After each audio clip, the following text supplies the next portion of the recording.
नाम महर्षि वाल्मीकि के नाम पर रखा गया है।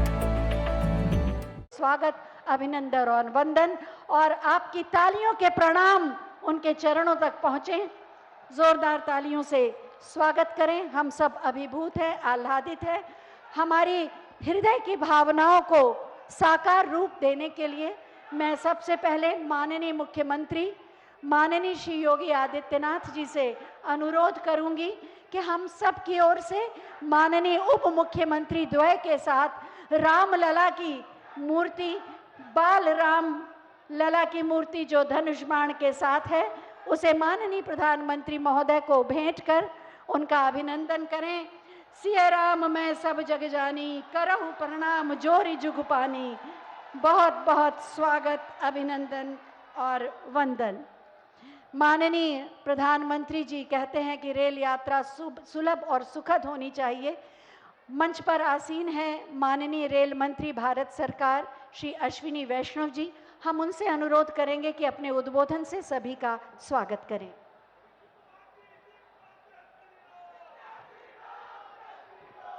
यशस्वी प्रधानमंत्री माननीय श्री नरेंद्र मोदी जी, माननीय राज्यपाल महोदया, माननीय मुख्यमंत्री जी, मंच पर विराजमान नेतृत्वगण, उपस्थित सज्जनों, श्री अयोध्या जी की पुण्य पवित्र आध्यात्मिक नगरी में आज आप सबका मैं हार्दिक स्वागत करता हूं। प्रभु श्री राम की असीम कृपा और आदरणीय प्रधानमंत्री श्री नरेंद्र मोदी जी के विजन के कारण आज अयोध्या विश्व भर में चर्चा के केंद्र में है। 22 जनवरी को प्रभु श्री राम जी की प्राण प्रतिष्ठा के अभूतपूर्व और ऐतिहासिक अवसर से पहले आज की तिथि भी अयोध्या जी के विकास की दृष्टि से बेहद महत्वपूर्ण है। प्रभु श्री राम जी से जुड़े कार्यों को आदरणीय प्रधानमंत्री जी हमेशा श्रद्धा, विश्वास और भक्ति भाव के साथ तेज गति से आगे बढ़ाते हैं और इसी का परिणाम है कि आज हम भव्य और दिव्य अयोध्या का दर्शन कर पा रहे हैं। आदरणीय प्रधानमंत्री जी के दृढ़ संकल्प के कारण अयोध्या में आज विरासत और विकास का अनूठा संगम दिखाई दे रहा है। हम सभी का सौभाग्य है कि आज माननीय प्रधानमंत्री जी के विजन के अनुरूप पुनर्विकसित अयोध्या धाम स्टेशन का उद्घाटन उनके कर कमलों द्वारा किया गया। अयोध्या धाम स्टेशन के डिजाइन में अयोध्या की संस्कृति की झलक है और एक आधुनिकता भी है। और आज साथ ही साथ वंदे भारत ट्रेनों की श्रृंखला में 6 नई वंदे भारत ट्रेन आज माननीय प्रधानमंत्री जी ने आरंभ की है। आज दिल्ली से अयोध्या की पवित्र नगरी वंदे भारत से जुड़ गई है। साथ ही साथ आज आधुनिक तकनीक की बनी पुश पुल टेक्नोलॉजी पर आधारित 2 अमृत भारत ट्रेन भी माननीय प्रधानमंत्री जी ने आरंभ की है और माता सीता की नगरी से प्रभु श्री राम की नगरी अमृत भारत ट्रेन से आज जुड़ गई है। आज रेल के बुनियादी ढांचे में भी माननीय प्रधानमंत्री जी 2300 करोड़ रुपए के प्रोजेक्ट्स का अनावरण करेंगे। सज्जनों, साथियों, मैं केवल एक विषय रखूंगा। 2009 से 2014 तक उत्तर प्रदेश के लिए रेलवे का बजट मात्र 1109 करोड़ होता था। इतना बड़ा प्रदेश, इतना महत्वपूर्ण प्रदेश, और आज प्रधानमंत्री श्री नरेंद्र मोदी जी उत्तर प्रदेश को रेलवे के लिए देते हैं 17,000 करोड़ रुपए, और उसका परिणाम है उत्तर प्रदेश में एक एक रेलवे प्रोजेक्ट में इतनी गति आई है। प्रधानमंत्री जी स्वयं बारीकी से एक एक प्रोजेक्ट को फॉलो अप करते हैं। आज उत्तर प्रदेश 100% इलेक्ट्रीफाई हो गया है रेलवे में, और इसके कारण नई नई सर्विसेज आरंभ हो पा रही है। विकास के इस नए दौर में आप सबका हार्दिक स्वागत है। एक बार फिर अयोध्या जी की इस पवित्र भूमि को नमन करता हूं। बहुत बहुत धन्यवाद। धन्यवाद माननीय। ये नई अयोध्या है जो विकास की ऊंची उड़ान भरने के लिए तैयार है। इसमें अपना बहुमूल्य योगदान दे रहे हैं माननीय नगर विमानन एवं इस्पात मंत्री श्री ज्योतिरादित्य माधवराव सिंधिया जी। हम उनसे अनुरोध करेंगे कि आज के शुभ अवसर पर अपने विचार प्रकट करें। मंच पर आसीन हमारे देश के यशस्वी प्रधानमंत्री परम आदरणीय नरेंद्र मोदी जी, मंच पर आसीन हमारी आदरणीय राज्यपाल आदरणीय आनंदीबेन पटेल जी, हमारे मुख्यमंत्री आदरणीय योगी आदित्यनाथ जी, मंच पर आसीन समस्त मंत्रीगण, सांसदगण, विधायकगण, जिला पंचायत के अध्यक्षगण और अयोध्या नगरी में उपस्थित समस्त जनता जनार्दन को मेरा प्रणाम। आज का दिवस मेरे भाई और बहनों एक ऐतिहासिक दिवस है। वो दिवस है जिसके लिए हजारों सालों से इंतजार था। वो समय निकट आ चुका जिस समय में प्रधानमंत्री नरेंद्र मोदी जी का जो दृढ़ संकल्प था, उस संकल्प के आधार पर हमारे सूर्यवंशी अयोध्या नरेश भगवान श्री राम की दोबारा पुनः स्थापना प्राण प्रतिष्ठा 22 जनवरी को अयोध्या नगरी में की जाने वाली है। और उसी के तारतम्य में, उसी सोच और विचारधारा के साथ अगर अयोध्या को भारत के मानचित्र पर नहीं, विश्व के मानचित्र पर लाना है, जो प्रधानमंत्री जी का संकल्प है, तो आज प्रधानमंत्री जी उपस्थित हुए हैं केवल रेल की सुविधा के साथ नहीं, लेकिन एयरपोर्ट की सुविधा के साथ साथ, ताकि देश की एक एक जन जन इस अयोध्या नगरी के साथ जुड़ पाए। और यही एक सोच विचारधारा है भारत की अमृत काल की इस पीढ़ी पर, जहां भारत एक तरफ एक आर्थिक नक्षत्र की तरह उभर रहा है, तो दूसरी तरफ भारत प्रधानमंत्री जी का संकल्प है कि आध्यात्मिक नक्षत्र की तरह भी उभरे। चाहे देवघर का एयरपोर्ट हो, कुशीनगर का एयरपोर्ट हो, अयोध्या धाम का एयरपोर्ट हो, चाहे मेरे राज्य में महाकाल लोक का निर्माण हो, केदारनाथ बद्रीनाथ का निर्माण हो, काशी विश्वनाथ का निर्माण हो, भारत आज विश्व पटल पर एक आध्यात्मिक शक्ति के रूप में प्रधानमंत्री जी के आशीर्वाद के आधार पर उभर रही है। और आने वाले दिनों में 22 तारीख को भारत की आत्मा में स्थित द्वीप पुनः ज्वलित होगी और इसे ज्वलित करने का काम भारत के प्रधानमंत्री आदरणीय नरेंद्र मोदी जी, जो भारत की आत्मा की ज्वाला है, उनके करकमलों के साथ की जाएगी। हवाई अड्डे का निर्माण प्रधानमंत्री जी का निर्देश था। ऐसा भव्य हवाई अड्डा बनना चाहिए जिसका विश्व स्वरूप हो। और हमारी कोशिश रही है इस 500 करोड़ रुपए के हवाई अड्डे पर, जहां करीब करीब 10 लाख यात्री प्रति वर्ष के आवागमन होगा, उसी के साथ भारत की कला, भारत की संस्कृति का एक एक नक्षत्र भगवान श्री राम की जीवन शैली को लेते हुए कोने कोने में अंकित की जाए। उड़ीसा की पट्टचित्र हो या हमारी बिहार की मधुबनी की हो या उसी के साथ राजा रवि वर्मा जी की कला हो, कलमकारी आंध्र प्रदेश की हो, हर दीवार पर नई नई अंकित की गई है हमारी कला और हमारी सोच और विचारधारा। पर यह मात्र शुरुआत है। प्रधानमंत्री जी की सोच है कि द्वितीय श्रेणी में इस एयरपोर्ट का विस्तारीकरण किया जाए। 3750 मीटर का रनवे बनेगा।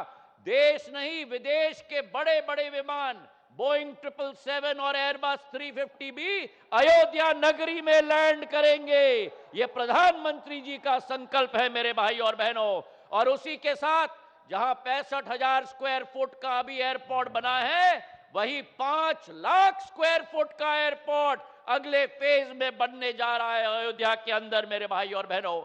और आज के शुभ दिवस पर जहां प्रधानमंत्री जी के करकमलों से हमारे ट्रेनों की श्रृंखला की शुरुआत हुई है, वहीं इसी एयरपोर्ट पर इंडिगो और एयर इंडिया के 2 विमान देश की राजधानी, राजनीतिक राजधानी दिल्ली को देश की धार्मिक राजधानी अयोध्या के साथ जोड़ने जा रहे हैं मेरे भाई और बहनों। और आने वाले 15-20 दिनों के अंदर भारत के कोने कोने को हमारे अयोध्या के साथ जोड़ा जाएगा।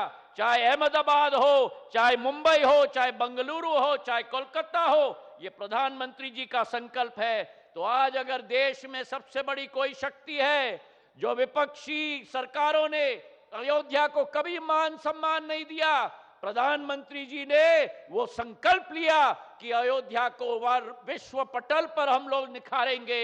जो सनातन धर्म को नष्ट करने की बात करते थे, जो कहते थे कि प्रभु श्री राम केवल काल्पनिक है, अगर इस देश में विश्वास है तो केवल प्रधानमंत्री नरेंद्र मोदी जी की गारंटी का विश्वास है।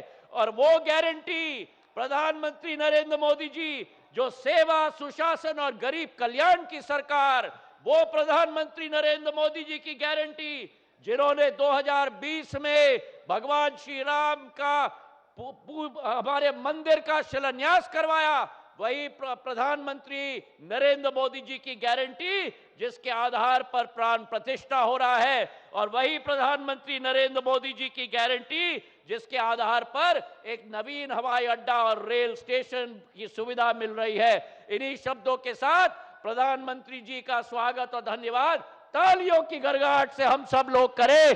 जय हिंद, जय भारत। धन्यवाद माननीय प्रधानमंत्री महोदय के विजन को मिशन के रूप में अपनाकर उत्तर प्रदेश को सुरक्षा, सुशासन और विकास के पथ पर तेजी से आगे ले जा रहे हैं माननीय मुख्यमंत्री श्री योगी आदित्यनाथ जी। मैं बहुत ही आदर के साथ माननीय मुख्यमंत्री जी से अनुरोध करूंगी कि अपने उद्बोधन के लिए पधारें।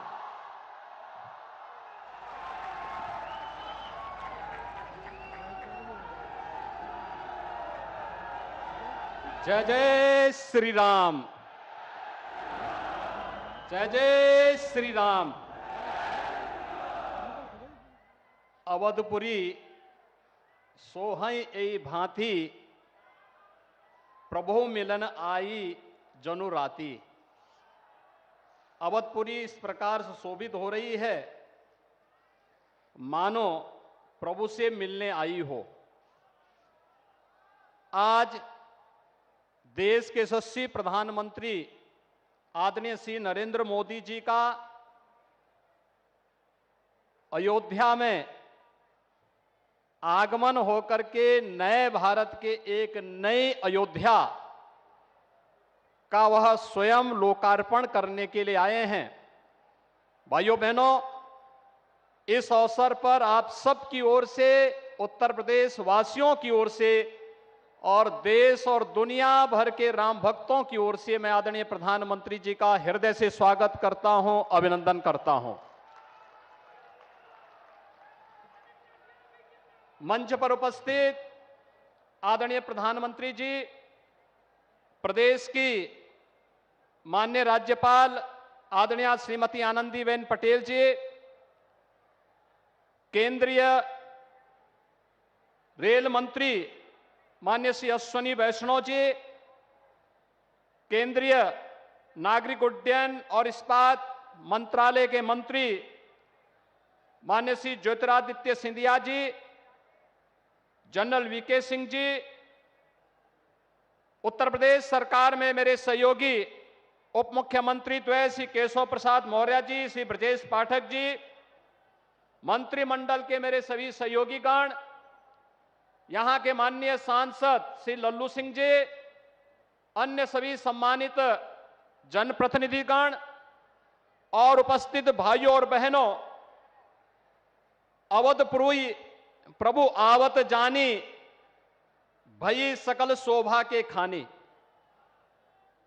प्रभु आ रहे हैं और 22 जनवरी को आदरणीय प्रधानमंत्री जी के ही कर कमलों से प्रभु अपने भव्य मंदिर में विराजमान हो रहे हैं। भाइयों बहनों, 500 वर्षों का इंतजार समाप्त होने जा रहा है। प्रभु के आगमन के पहले प्रधानमंत्री जी का संकल्प था ना, अयोध्या को दुनिया की सुंदरतम नगरी के रूप में स्थापित करेंगे। और भाइयों बहनों, आज आपने देखा होगा जिस भव्यता के साथ प्रधानमंत्री जी का स्वागत अयोध्या वासियों ने किया है, ये एक नए भारत की नई अयोध्या का दर्शन हम सबको कराता है। अयोध्या बेहतरीन 4 लेन, 6 लेन और 8 लेन की कनेक्टिविटी, रोड कनेक्टिविटी से, रोड मार्ग से जुड़ा है। इसका उद्घाटन प्रधानमंत्री जी के कर कमलों से भी होने जा रहा है। रेल की बेहतरीन सुविधा, अयोध्या से नए रेलवे स्टेशन के साथ साथ वंदे भारत ट्रेन का शुभारंभ और 2 नई ट्रेन अमृत भारत के नाम पर आदरणीय प्रधानमंत्री जी ने अयोध्या को सीतामढ़ी से, प्रभु राम की जन्मभूमि से माता सीता के प्रकटीकरण के स्थल पर जोड़ने के लिए इस रेल की कार्यक्रम को भी आज शुभारंभ किया है। और साथ साथ भगवान राम तो त्रेता में पुष्पक विमान से अयोध्या आए होंगे, आज प्रधानमंत्री जी ने इंटरनेशनल एयरपोर्ट का उपहार भी अयोध्या वासियों को दे दिया है। इसका उद्घाटन करके प्रधानमंत्री जी यहां पर आए हैं। उत्तर प्रदेश के विकास और अयोध्या के विकास से जुड़े हुए हजारों करोड़ की इन परियोजनाओं के लिए मैं उत्तर प्रदेश वासियों की ओर से आदरणीय प्रधानमंत्री जी का हृदय से आभार व्यक्त करता हूं, उनका स्वागत करता हूं, अभिनंदन करता हूं। भाइयों बहनों, ये वही अयोध्या है जहां का नाम लेने में लोग संकोच करते थे। आने की बात तो दूर, एक नया रिकॉर्ड भी बन गया है। अयोध्या आने वाले, सबसे अधिक समय तक आने वाले और सबसे अधिक बार आने वाले प्रधानमंत्री में भी मोदी जी का नाम आ गया है। हर एक उस अवसर पर जो उत्तर प्रदेश को अयोध्या जैसे विरासत से जुड़ी हुई नगरियों को एक नई पहचान दिला सके, वह मोदी जी के कारण संभव हो पाया है भाइयों बहनों। और इसीलिए आज जब प्रधानमंत्री जी 22 जनवरी के पहले विकास से जुड़ी हुई, इंफ्रास्ट्रक्चर से जुड़ी हुई, कनेक्टिविटी से जुड़ी हुई अयोध्या को बेहतरीन सुविधाओं से युक्त, इन सभी सुविधाओं से संपन्न कर रहे हैं, तो इस कार्यक्रम में हम सबका यह दायित्व बनता है कि हम प्रधानमंत्री जी का हृदय से स्वागत करें, अभिनंदन करें। और मैं इस बात के लिए भी प्रधानमंत्री जी का हृदय से आभार व्यक्त करता हूं। प्रभु राम से इस लोक का मिलन कराने वाले त्रिकालदर्शी ऋषि महर्षि वाल्मीकि जी के नाम पर इस अंतर्राष्ट्रीय हवाई अड्डे का नाम प्रधानमंत्री जी ने किया है। इसके लिए हम सब आभारी हैं, क्योंकि रामायण को लौकिक रूप से हम सब तक पहुंचाने वाले पहले ऋषि महर्षि वाल्मीकि हैं। उनके नाम से इस अंतर्राष्ट्रीय एयरपोर्ट का नामकरण भारत के अंदर, भारत की परंपरा पर, भारत की विरासत पर गौरव की अनुभूति करने वाले हर नागरिक को गौरव की अनुभूति कराने वाला यह क्षण होगा। मैं आज के इस अवसर पर आदरणीय प्रधानमंत्री जी का, मंचासीन अपने सभी आगत अतिथियों का और आप सभी का हृदय से स्वागत और अभिनंदन करते हुए आगामी समय के लिए हम सब अपने दायित्वों का निर्वहन करने की तैयारी कर पाएंगे। अयोध्या में 22 जनवरी के बाद अयोध्या को अतिथि देवो भव का एक नया अनुभव देश और दुनिया को कराना है, और इसके लिए हम सब पूरी तैयारी के साथ 22 जनवरी के कार्यक्रम में अतिथियों के स्वागत के लिए उसी तत्परता से, इसी जोश खरोश के साथ हम कार्य कर पाएंगे। इस विश्वास के साथ मैं एक बार फिर से आप सबकी ओर से, प्रदेशवासियों की ओर से, सभी राम भक्तों की ओर से आदरणीय प्रधानमंत्री जी का हृदय से स्वागत और अभिनंदन करता हूं। धन्यवाद। जय हिंद। धन्यवाद माननीय।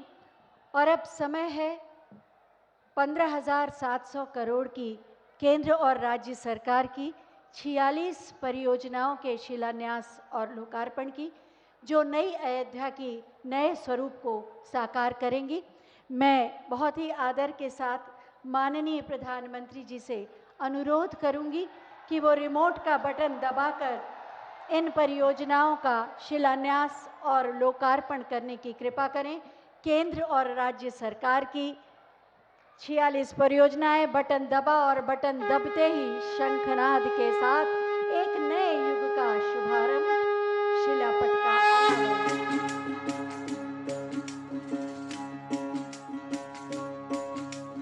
राम राम जय राजा राम, राम राम जय सीताराम। राम राम जय राजा राम, राम राम जय सीताराम। राम राम जय राजा राम, राम राम जय सीताराम। राम राम जय राजा राम, राम राम जय सीताराम। राम राम जय राजा राम, राम राम जय सीताराम। राम राम जय राजा राम, राम राम जय सीताराम।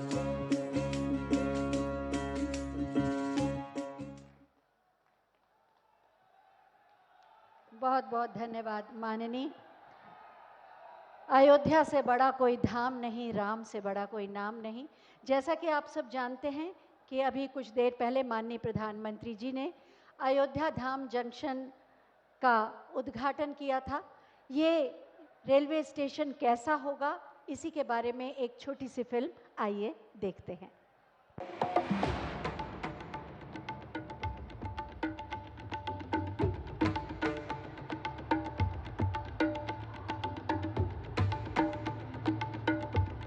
रामो विग्रहवान धर्मः, अर्थात राम साक्षात धर्म के कर्तव्य के सजीव स्वरूप है।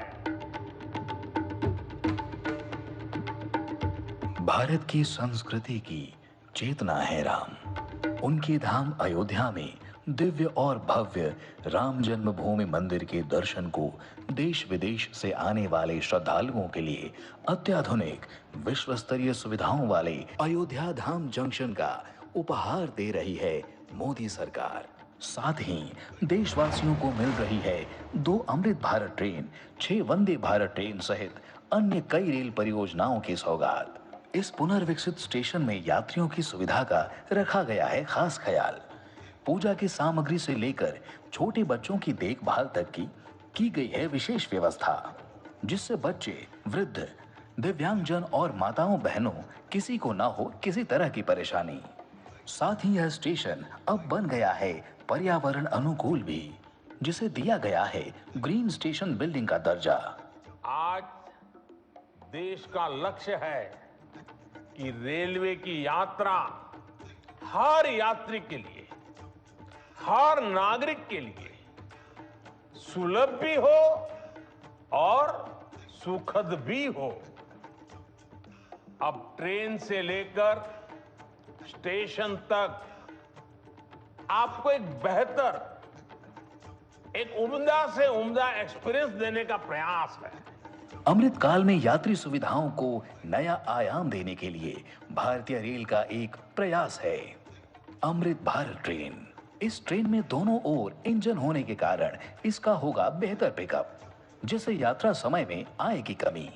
स्वदेशी तकनीक से बनी इस ट्रेन में बेहतर सुरक्षा और आरामदायक सफर के लिए बढ़ी है सुविधाएं और नई तकनीक से नहीं लगेंगे आपको झटके। आपकी यात्रा को अधिक आरामदायक और यादगार बनाने के लिए अयोध्या मार्ग से दरभंगा और दिल्ली के मध्य तथा मालदा से बेंगलुरु के मध्य 2 अमृत भारत ट्रेनों का हो रहा है आज शुभारंभ। साथ ही अयोध्या की इस पावन धरती से आज प्रधानमंत्री माननीय श्री नरेंद्र मोदी जी देश को दे रहे हैं 6 और वंदे भारत एक्सप्रेस ट्रेनों की सौगात, जो चलेंगी अयोध्या और दिल्ली, श्री माता वैष्णो देवी कटरा और दिल्ली, अमृतसर और दिल्ली, कोयंबटूर और बेंगलुरु, मंगलुरु और मडगांव, जालना और मुंबई के बीच। मजबूत रेल इंफ्रास्ट्रक्चर और बेहतर यात्री सुविधाओं के लिए प्रधानमंत्री नरेंद्र मोदी जी आज जौनपुर अयोध्या बाराबंकी रेल प्रोजेक्ट के लगभग 152 किलोमीटर के विभिन्न रेल खंड का, मल्हौर डालीगंज रेल खंड के डबलिंग और विद्युतीकरण का और रूमा चकेरी चंदारी तीसरी लाइन परियोजना का कर रहे हैं देश को समर्पण। विरासत भी विकास भी के मंत्र को साकार कर रही है भारतीय रेल। इन अत्याधुनिक स्टेशनों और ट्रेनों के माध्यम से भारत की आध्यात्मिक विरासत को मिलेगा बढ़ावा। वहीं विकसित भारत का पथ भी होगा प्रशस्त।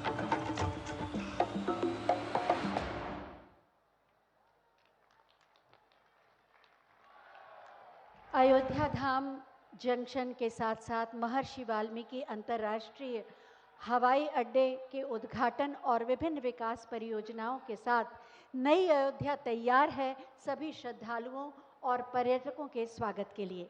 नई अयोध्या की इस नई तस्वीर पर आधारित एक छोटी सी फिल्म, आइए देखते हैं।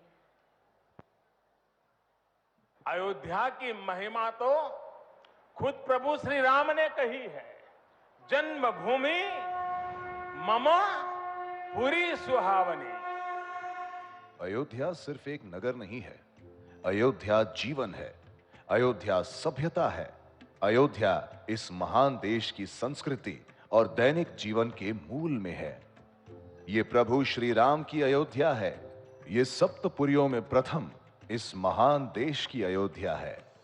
5 अगस्त 2020 को श्री राम मंदिर भूमि पूजन के बाद अपने उद्बोधन में माननीय प्रधानमंत्री श्री नरेंद्र मोदी जी ने कहा था कि राम काजू कीन्हे बिनु मोहि कहां विश्राम।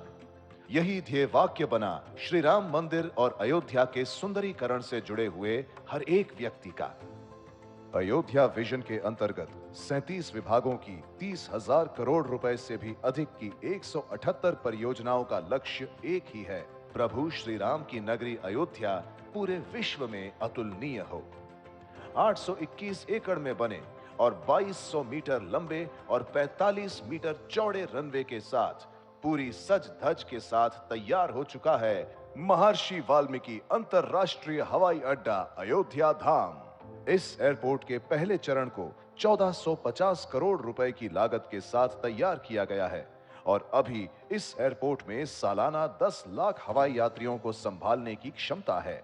एयरपोर्ट की टर्मिनल बिल्डिंग का आगे का हिस्सा अयोध्या में तैयार किए गए श्री राम मंदिर की वास्तुकला को दर्शाता है और टर्मिनल बिल्डिंग के अंदरूनी हिस्सों को भगवान श्री राम के जीवन को दर्शाने वाली स्थानीय कला पेंटिंग से सजाया गया है।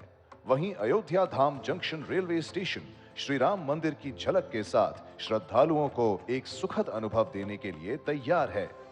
अयोध्या नगर के अंदर लगभग 13 किलोमीटर के 4 लेन वाले राम पथ के साथ साथ भक्ति पथ, श्री राम जन्मभूमि पथ और धर्म पथ, अत्याधुनिक ट्रैफिक मैनेजमेंट प्रणाली और 4 स्थानों पर मल्टी लेवल पार्किंग के साथ तैयार है। प्रभु श्री राम के दर्शन हेतु आने वाले श्रद्धालुओं की सुविधा हेतु पूरे अयोध्या में सड़कों का चौड़ीकरण और सुंदरीकरण के साथ साथ अयोध्या के पवित्र घाट और कुंडों का सुंदरीकरण इन्हें एक अलौकिक रूप प्रदान कर रहे हैं। नगर का संपूर्ण विकास हो और अत्याधुनिक सुविधाएं उपलब्ध हों, इसलिए अंतर्राष्ट्रीय मानकों पर आधारित शौचालय और यूटिलिटी सेंटर, सीवरेज व्यवस्था, 24/7 पेयजल सुविधा, अंडरग्राउंड बिजली के तार, मुक्तिधाम, 33 से अधिक पार्कों का सुंदरीकरण और सॉलिड वेस्ट मैनेजमेंट की उत्कृष्ट सुविधा की गई है। अयोध्या के चारों ओर रिंग रोड का निर्माण, जगह जगह पर रेलवे ओवरब्रिज और अन्य शहरों से सड़क मार्ग से आने के लिए राजमार्गों को 4 लेन बनाकर सुगम व्यवस्था की गई है। श्रद्धालुओं और पर्यटकों की अयोध्या यात्रा की परिकल्पना करते हुए नगर में प्रवेश से लेकर उनके अयोध्या प्रवास की अवधि के हर क्षण, हर कदम पर उन्हें उच्च स्तरीय सुविधा देने के लक्ष्य के साथ तैयार है अयोध्या। श्री राम आन बान है, श्री राम हिंदुस्तान है, तैयार है अयोध्या, पधारिए आह्वान है, पधारिए आह्वान है। नई अयोध्या तैयार है सबके स्वागत के लिए।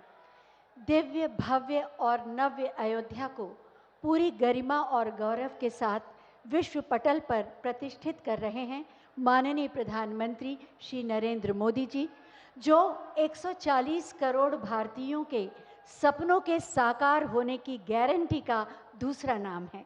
मैं बहुत ही आदर के साथ माननीय प्रधानमंत्री जी से अनुरोध करूंगी कि अपने प्रेरणादायी उद्बोधन से हमारा मार्गदर्शन करें।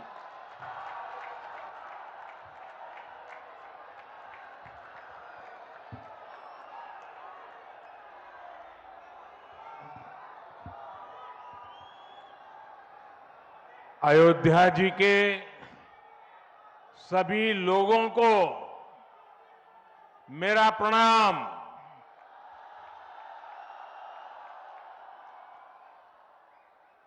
आज पूरी दुनिया उत्सुकता के साथ 22 जनवरी के ऐतिहासिक क्षण का इंतजार कर रही है। ऐसे में अयोध्या वासियों में ये उत्साह, ये उमंग बहुत स्वाभाविक है। भारत की मिट्टी के कण कण और भारत के जन जन का मैं पुजारी हूं और मैं भी आपकी तरह उतना ही उत्सुक हूं। हम सभी का ये उत्साह, ये उमंग थोड़ी देर पहले अयोध्या की सड़कों पर भी पूरी तरह नजर आ रहा था। ऐसा लगता था कि पूरी अयोध्या नगरी ही सड़क पर उतर आई हो। इस प्यार, इस आशीर्वाद के लिए मैं आप सभी का हृदय से आभार व्यक्त करता हूं। मेरे साथ बोलिए, सियावर रामचंद्र की, सियावर रामचंद्र की, सियावर रामचंद्र की। उत्तर प्रदेश की गवर्नर आनंदीबेन पटेल, यहां के लोकप्रिय मुख्यमंत्री योगी आदित्यनाथ जी, मंत्रिमंडल में मेरे सहयोगी ज्योतिरादित्य जी, अश्विनी वैष्णव जी, बीके सिंह जी, उत्तर प्रदेश के deputy CM Keshav Prasad Maurya ji, Brajesh Pathak ji, UP सरकार के अन्य मंत्रीगण, सभी सांसद और विधायकगण और विशाल संख्या में आए मेरे परिवारजनों, देश के इतिहास में 30 दिसंबर की यह तारीख बहुत ही ऐतिहासिक रही है। आज के ही दिन 1943 में नेताजी सुभाष चंद्र बोस ने अंडमान में झंडा फहराकर भारत की आजादी का जयघोष किया था। आजादी के आंदोलन से जुड़े ऐसे पावन दिवस पर आज हम आजादी के अमृत काल के संकल्प को आगे बढ़ा रहे हैं। आज विकसित भारत के निर्माण को गति देने के अभियान को अयोध्या नगरी से नई ऊर्जा मिल रही है। आज यहां 15,000 करोड़ रुपए से अधिक के विकास कार्यों का शिलान्यास और लोकार्पण हुआ है। इंफ्रास्ट्रक्चर से जुड़े ये काम आधुनिक अयोध्या को देश के नक्शे पर फिर से गौरव के साथ स्थापित करेंगे। कोरोना जैसी वैश्विक महामारी के बीच ये कार्य अयोध्या वासियों के अथक परिश्रम का परिणाम है। मैं सभी अयोध्या वासियों को इन परियोजनाओं के लिए अनेक अनेक बधाई देता हूं। मेरे परिवारजनों, दुनिया में कोई भी देश हो, अगर उसे विकास की नई ऊंचाई पर पहुंचना है तो उसे अपनी विरासत को संभालना ही होगा। हमारी विरासत हमें प्रेरणा देती है, हमें सही मार्ग दिखाती है।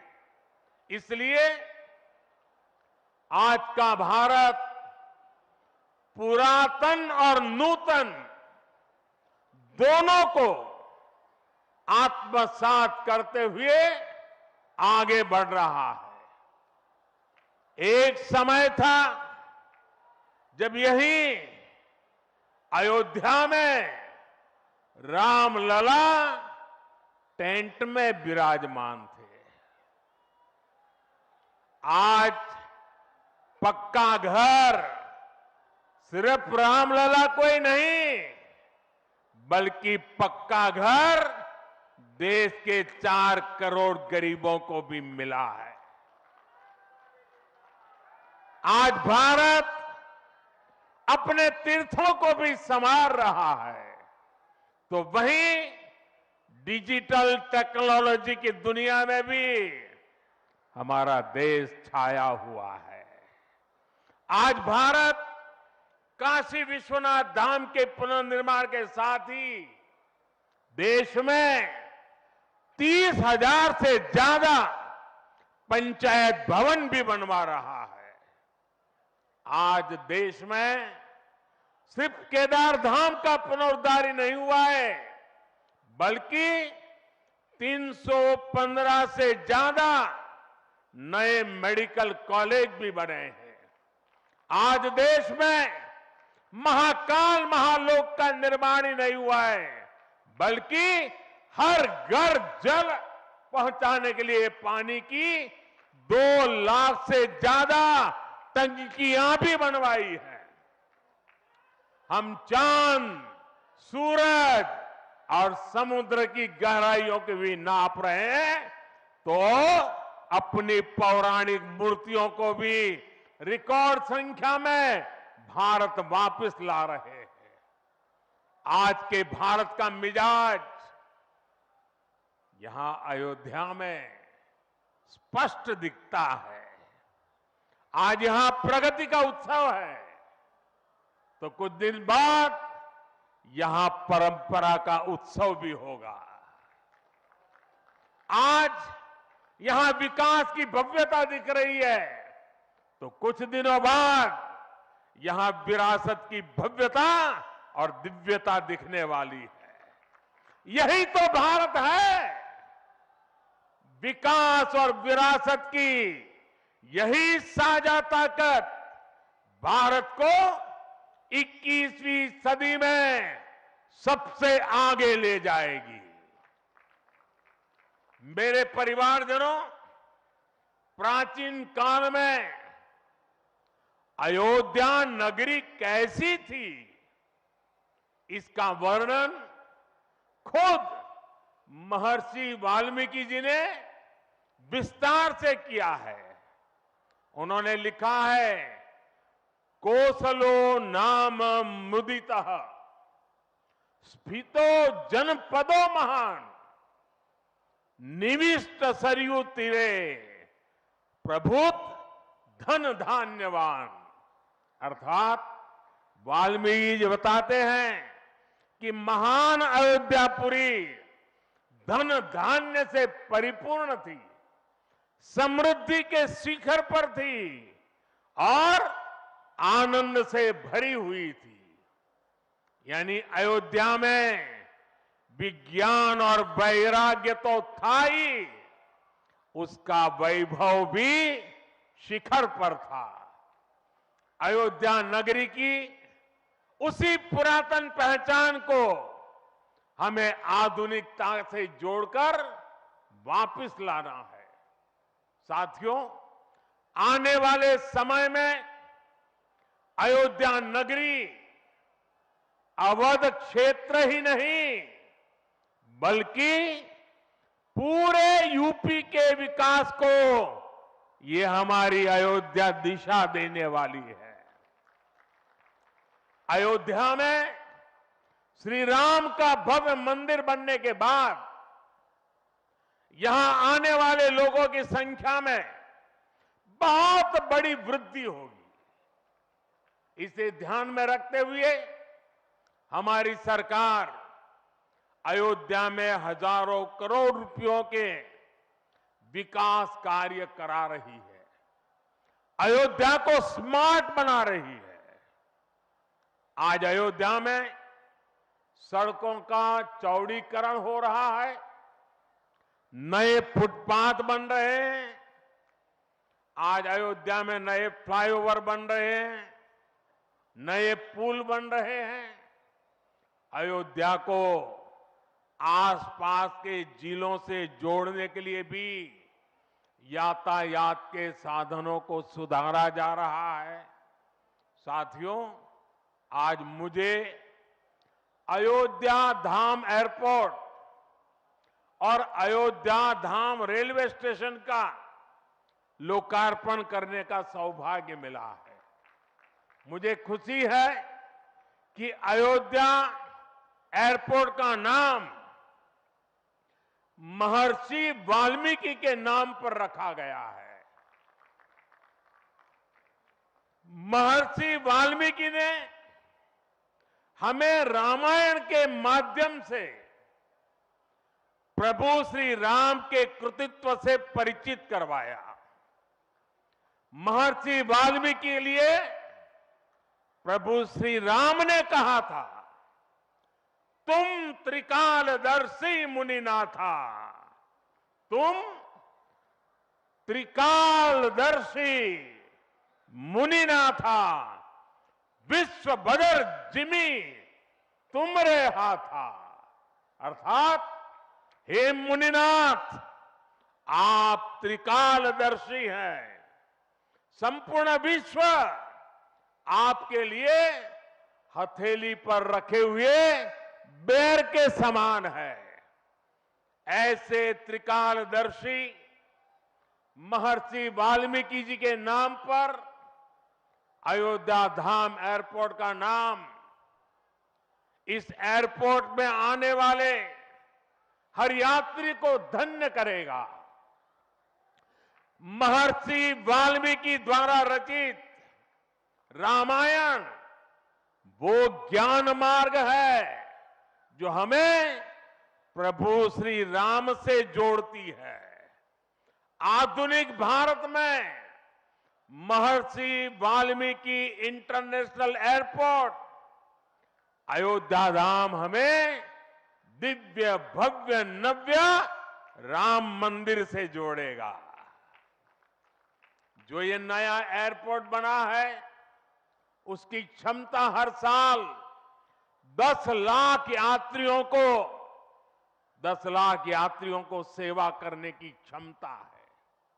जब इस एयरपोर्ट के दूसरे चरण का काम भी पूरा हो जाएगा तो महर्षि वाल्मीकि इंटरनेशनल एयरपोर्ट पर हर साल 60 लाख यात्री आ जा सकेंगे। अभी अयोध्या धाम रेलवे स्टेशन पर हर रोज 10-15 हजार लोगों को उनकी सेवा करने की क्षमता है। स्टेशन का पूरा विकास होने के बाद अयोध्या धाम रेलवे स्टेशन पर हर रोज 60,000 लोग आ जा सकेंगे। साथियों, एयरपोर्ट, रेलवे स्टेशनों के अलावा आज यहां अनेक पथों का, मार्गों का भी लोकार्पण हुआ है। राम पथ, भक्ति पथ, धर्म पथ और श्री राम जन्मभूमि पथ से आवाजाही और सुगम होगी। अयोध्या में आज ही कार पार्किंग स्थलों का लोकार्पण किया गया है। नए मेडिकल कॉलेज से यहां आरोग्य की सुविधाओं को और विस्तार मिलेगा। सरयू जी की निर्मलता बनी रहे, इसके लिए भी डबल इंजन सरकार पूरी तरह समर्पित है। सरयू जी में गिरने वाले दूषित पानी को रोकने के लिए भी काम शुरू हुआ है। राम की पैड़ी को एक नया स्वरूप दिया गया है। सरयू के किनारे नए नए घाटों का विकास हो रहा है। यहां के सभी प्राचीन कुंडों का पुनरुद्धार भी किया जा रहा है। लता मंगेशकर चौक हो या राम कथा स्थल, ये अयोध्या की पहचान बढ़ा रहे हैं। अयोध्या में बनने जा रही नई टाउनशिप यहां के लोगों का जीवन और आसान बनाएगी। विकास के इन कार्यों से अयोध्या में रोजगार और स्वरोजगार के नए अवसर भी बनेंगे। इससे यहां के टैक्सी वाले, रिक्शा वाले, होटल वाले, ढाबे वाले, प्रसाद वाले, फूल बेचने वाले, पूजा का सामग्री बेचने वाले, हमारे छोटे मोटे दुकानदार भाई, सभी की आय बढ़ेगी। मेरे परिवारजनों, आज यहां आधुनिक रेलवे के निर्माण की तरफ एक और बड़ा कदम देश ने उठाया है। वंदे भारत और नमो भारत के बाद आज एक और आधुनिक ट्रेन देश को मिली है। इस नई ट्रेन सीरीज का नाम अमृत भारत ट्रेन रखा गया है। वंदे भारत, नमो भारत और अमृत भारत ट्रेनों की ये त्रिशक्ति भारतीय रेलवे का कायाकल्प करने जा रही है। इससे बड़ी खुशी की बात क्या हो सकती है कि पहली अमृत भारत ट्रेन अयोध्या से गुजर रही है।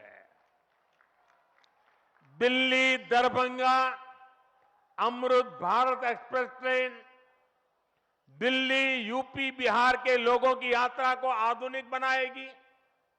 इससे बिहार के लोगों के लिए भव्य राम मंदिर में विराजने जा रहे रामलला के दर्शन को और सुगम बनाएगी। ये आधुनिक अमृत भारत एक्सप्रेस ट्रेन विशेष रूप से हमारे गरीब परिवार, हमारे श्रमिक साथियों को बहुत मदद करेगी।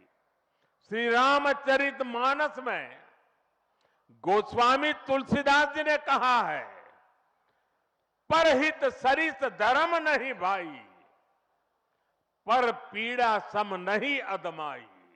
अर्थात दूसरों की सेवा करने से बड़ा और कोई धर्म, कोई और कर्तव्य नहीं है। आधुनिक अमृत भारत ट्रेनें गरीब की सेवा इसी भावना से ही शुरू की गई है।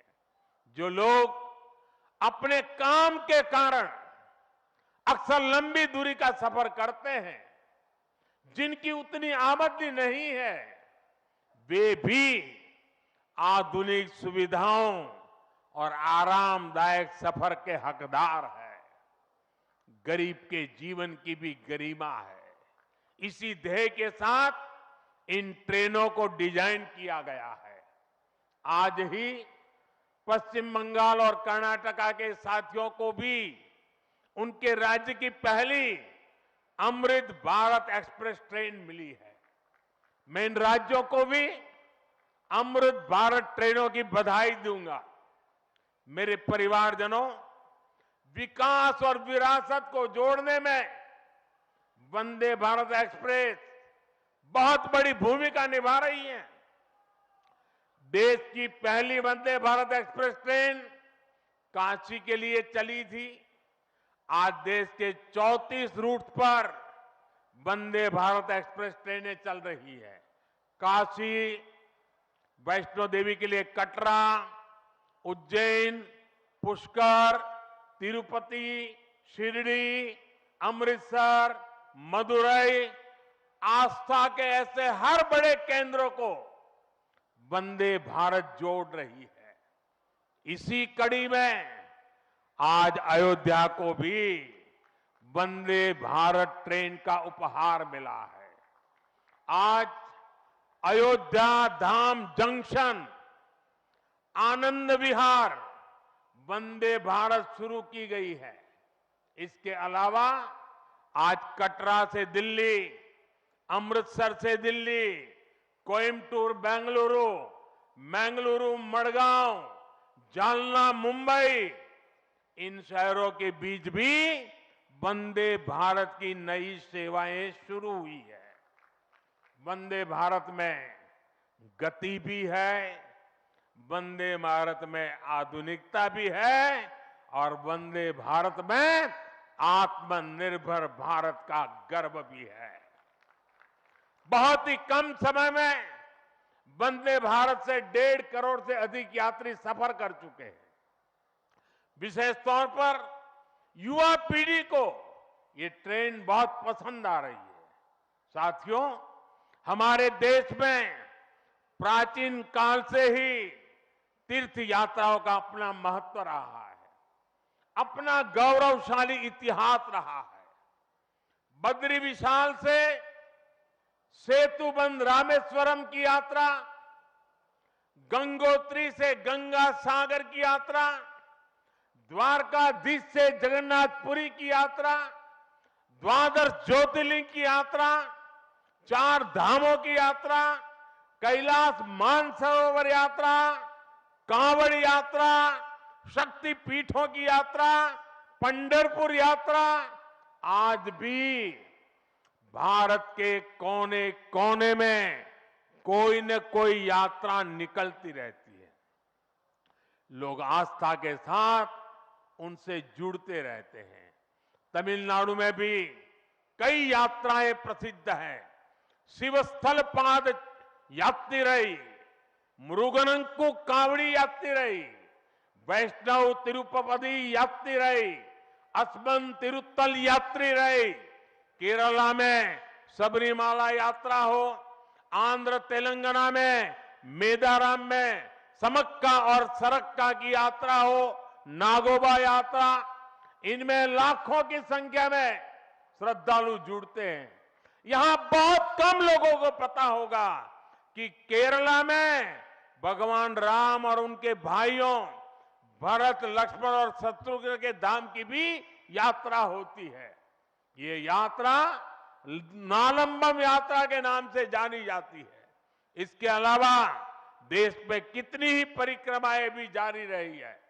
गोवर्धन परिक्रमा, पंचकोशी परिक्रमा, 84 कोसी परिक्रमा, ऐसी यात्राओं और परिक्रमाओं से हर भक्त का ईश्वर के प्रति जुड़ाव और मजबूत होता है। बौद्ध धर्म में भगवान बुद्ध से जुड़े स्थलों गया, लुम्बिनी, कपिलवस्तु, सारनाथ, कुशीनगर की यात्राएं होती हैं। राजगीर बिहार में बुद्ध अनुयायियों की परिक्रमा होती है। जैन धर्म में पावागढ़, समेत शिखर जी, पालीताना, कैलाश की यात्रा हो। सिखों के लिए पंचतख्त यात्रा और गुरुधाम यात्रा हो। अरुणाचल प्रदेश में नॉर्थ ईस्ट से परशुराम कुंड की विशाल यात्रा हो। इनमें शामिल होने के लिए श्रद्धालु पूरी आस्था के साथ जुड़ते हैं। देश भर में सदियों से हो रही इन यात्राओं के लिए वैसा ही समुचित इंतजाम भी किए जाते हैं। अब अयोध्या में हो रहे ये निर्माण कार्य यहां आने वाले हर राम भक्त के लिए अयोध्या धाम की यात्रा को, भगवान के दर्शन को और आसान बनाएंगे। साथियों, ये ऐतिहासिक क्षण बहुत भाग्य से हम सभी के जीवन में आया है। हमें देश के लिए नव संकल्प लेना है, खुद को नई ऊर्जा से भरना है। इसके लिए 22 जनवरी को आप सभी अपने घरों में मैं पूरे देश के 140 करोड़ देशवासियों को अयोध्या की इस पवित्र भूमि से प्रार्थना कर रहा हूं। अयोध्या की प्रभु राम की नगरी से प्रार्थना कर रहा हूं। मैं 140 करोड़ देशवासियों को हाथ जोड़ करके प्रार्थना कर रहा हूं कि आप 22 जनवरी को जब अयोध्या में प्रभु राम विराजमान हो, अपने घरों में भी श्री राम ज्योति जलाएं, दीपावली मनाएं। 22 जनवरी की शाम पूरे हिंदुस्तान में जगमग जगमग होनी चाहिए। लेकिन साथ ही मेरे सभी देशवासियों से एक करबद्ध प्रार्थना और भी है। हर किसी की इच्छा है कि 22 जनवरी को होने वाले आयोजन का साक्षी बनने के लिए वो स्वयं अयोध्या आए।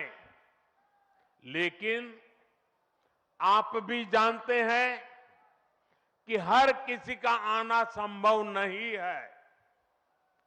अयोध्या में सबका पहुंचना बहुत मुश्किल है और इसलिए सभी राम भक्तों को, देश भर के राम भक्तों को, उत्तर प्रदेश के विशेष करके राम भक्तों को मेरा हाथ जोड़ करके प्रणाम के साथ प्रार्थना है, मेरा आग्रह है कि 22 जनवरी को एक बार विधि पूर्वक कार्यक्रम हो जाने के बाद 23 तारीख के बाद अपनी सुविधा के अनुसार वो अयोध्या आए।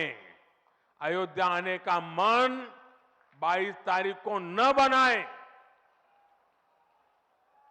प्रभु राम जी को तकलीफ हो ऐसा हम भक्त कभी कर नहीं सकते हैं। प्रभु राम जी पधार रहे हैं तो हम भी कुछ दिन इंतजार करें। 550 साल इंतजार किया है, कुछ दिन और इंतजार कीजिए। और इसलिए सुरक्षा के लिहाज से, व्यवस्था के लिहाज से मेरी आप सबसे बार बार प्रार्थना है कि कृपा करके, क्योंकि अब प्रभु राम के दर्शन, अयोध्या का नव्य भव्य दिव्य मंदिर आने वाली सदियों तक दर्शन के लिए उपलब्ध है। आप जनवरी में आए, फरवरी में आए, मार्च में आए, 1 साल के बाद आए, 2 साल के बाद आए, मंदिर है ही। और इसलिए 22 जनवरी को यहां पहुंचने के लिए भीड़भाड़ करने से आप बचिए, ताकि यहां जो व्यवस्था है, मंदिर के जो व्यवस्थापक लोग हैं, मंदिर का जो ट्रस्ट है, हमें इतना पवित्र काम उन्होंने किया है, इतनी मेहनत करके किया है, पिछले 3-4 साल से दिन रात काम किया है, उनको हमारी तरफ से कोई तकलीफ नहीं होनी चाहिए। और इसलिए मैं बार बार आग्रह करता हूं कि 22 को यहां पहुंचने का प्रयास हम न करें। कुछ ही लोगों को निमंत्रण गया है, वे लोग आएंगे और 23 के बाद सारे देशवासियों के लिए आना बड़ा सरल हो जाएगा। साथियों, आज मेरा एक आग्रह मेरे अयोध्या के भाई बहनों से है। आपको देश और दुनिया के अनगिनत अतिथियों के लिए तैयार होना है। अब देश दुनिया के लोग लगातार हर रोज अयोध्या आते रहेंगे। लाखों की तादाद में लोग आने वाले हैं, अपनी अपनी सुविधा से आएंगे। कोई 1 साल में आएगा, 2 साल में आएगा, 10 साल में आएगा, लेकिन लाखों लोग आएंगे। और ये सिलसिला अब अनंत काल तक चलेगा, अनंत काल तक चलेगा। इसलिए अयोध्या वासियों को, आपको भी एक संकल्प लेना है, और ये संकल्प है अयोध्या नगर को भारत का सबसे स्वच्छ शहर बनाने का। ये स्वच्छ अयोध्या, ये अयोध्या वासियों की जिम्मेदारी है और इसके लिए हमें मिलकर हर कदम उठाना है। मैं आज देश के सभी तीर्थ क्षेत्रों और मंदिरों से अपना आग्रह दोहराऊंगा। देश भर के लोगों से मेरी प्रार्थना है, भव्य राम मंदिर के निर्माण के निमित्त एक सप्ताह पहले 14 जनवरी मकर संक्रांति के दिन से पूरे देश के छोटे मोटे सब तीर्थ स्थलों पर स्वच्छता का एक बहुत बड़ा अभियान चलाया जाना चाहिए। हर मंदिर, हिंदुस्तान के हर कोने में हमें उसकी सफाई का अभियान मकर संक्रांति 14 जनवरी से 22 जनवरी तक हमें चलाना चाहिए। प्रभु राम पूरे देश के हैं और प्रभु राम जी जब आ रहे हैं तो हमारा एक भी मंदिर, हमारा एक भी तीर्थ क्षेत्र उसका और उसके परिसर के इलाके का अस्वच्छ नहीं होना चाहिए, गंदगी नहीं होना चाहिए। साथियों, अब से कुछ देर पहले मुझे अयोध्या नगरी में ही एक और सौभाग्य प्राप्त हुआ है। आज मुझे खुशी है ये बताते हुए कि उज्ज्वला गैस कनेक्शन की 10 करोड़वीं लाभार्थी बहन के घर मुझे जाकर के चाय पीने का मौका मिला। जब 1 मई 2016 को हमने यूपी के बलिया से उज्ज्वला योजना शुरू की थी तो कोई कल्पना भी नहीं कर सकता था कि ये योजना सफलता की इस ऊंचाई पर पहुंचेगी। इस योजना ने करोड़ों परिवारों का, करोड़ों माताओं बहनों का जीवन हमेशा के लिए बदल दिया है। उन्हें लकड़ी के धुएं से मुक्ति दिलाई है। साथियों, हमारे देश में गैस कनेक्शन देने का काम 60-70 साल पहले शुरू किया गया था, 6-7 दशक पहले। लेकिन 2014 तक हालत ये थी कि 50-55 साल में सिर्फ 14 करोड़ गैस कनेक्शन ही दिए जा चुके थे, यानी 5 दशक में 14 करोड़, जबकि हमारी सरकार ने 1 दशक में 18 करोड़ नए गैस कनेक्शन दिए हैं। और इस 18 करोड़ में 10 करोड़ गैस कनेक्शन मुफ्त में दिए गए हैं, उज्ज्वला योजना के तहत दिए गए हैं।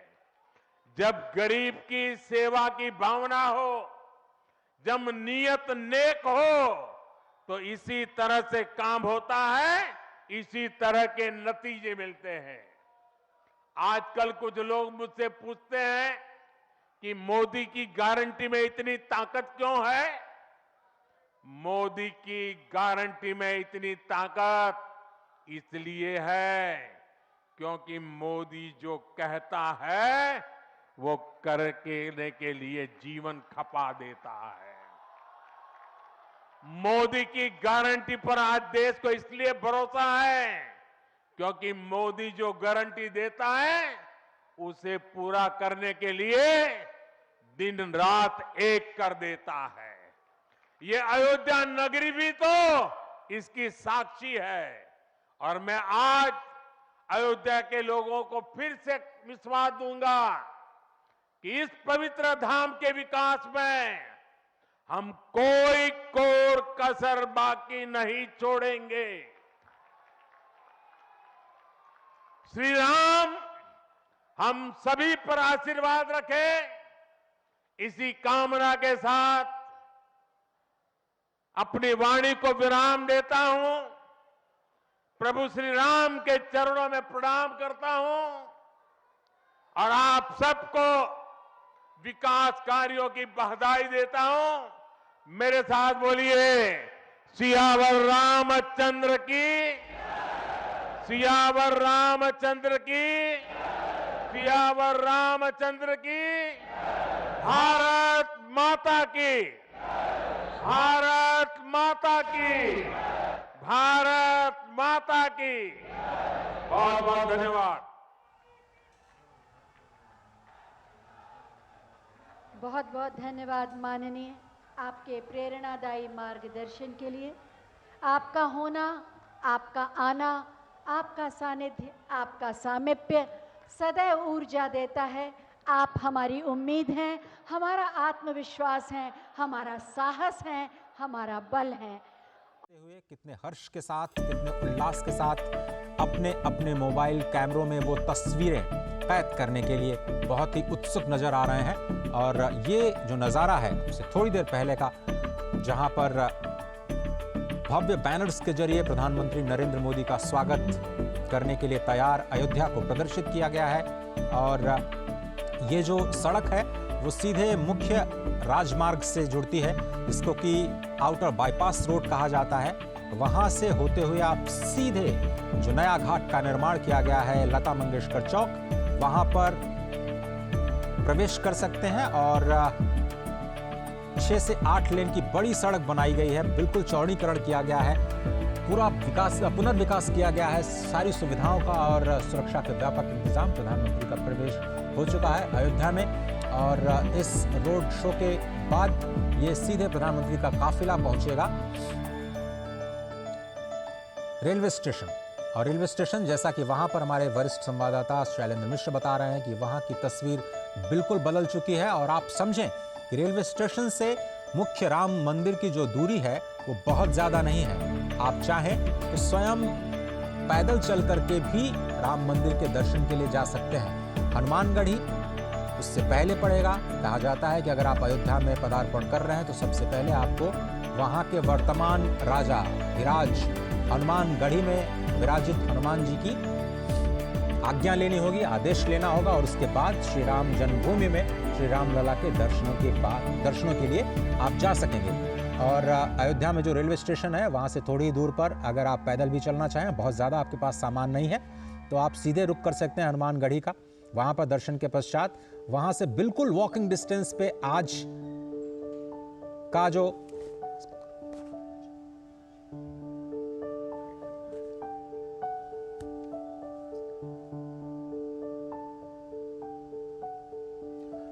आशुतोष शुक्ला हमारे साथ जुड़ रहे हैं हनुमानगढ़ी से। नमस्कार आशुतोष, बहुत धन्यवाद वक्त निकालने के लिए। थोड़ा सा हमें माहौल पहुंचाने की कोशिश करिए अपने जरिए, अपने शब्दों के जरिए। क्या है वहां पर प्रधानमंत्री के आगमन के बाद अयोध्या में क्या कुछ बदला?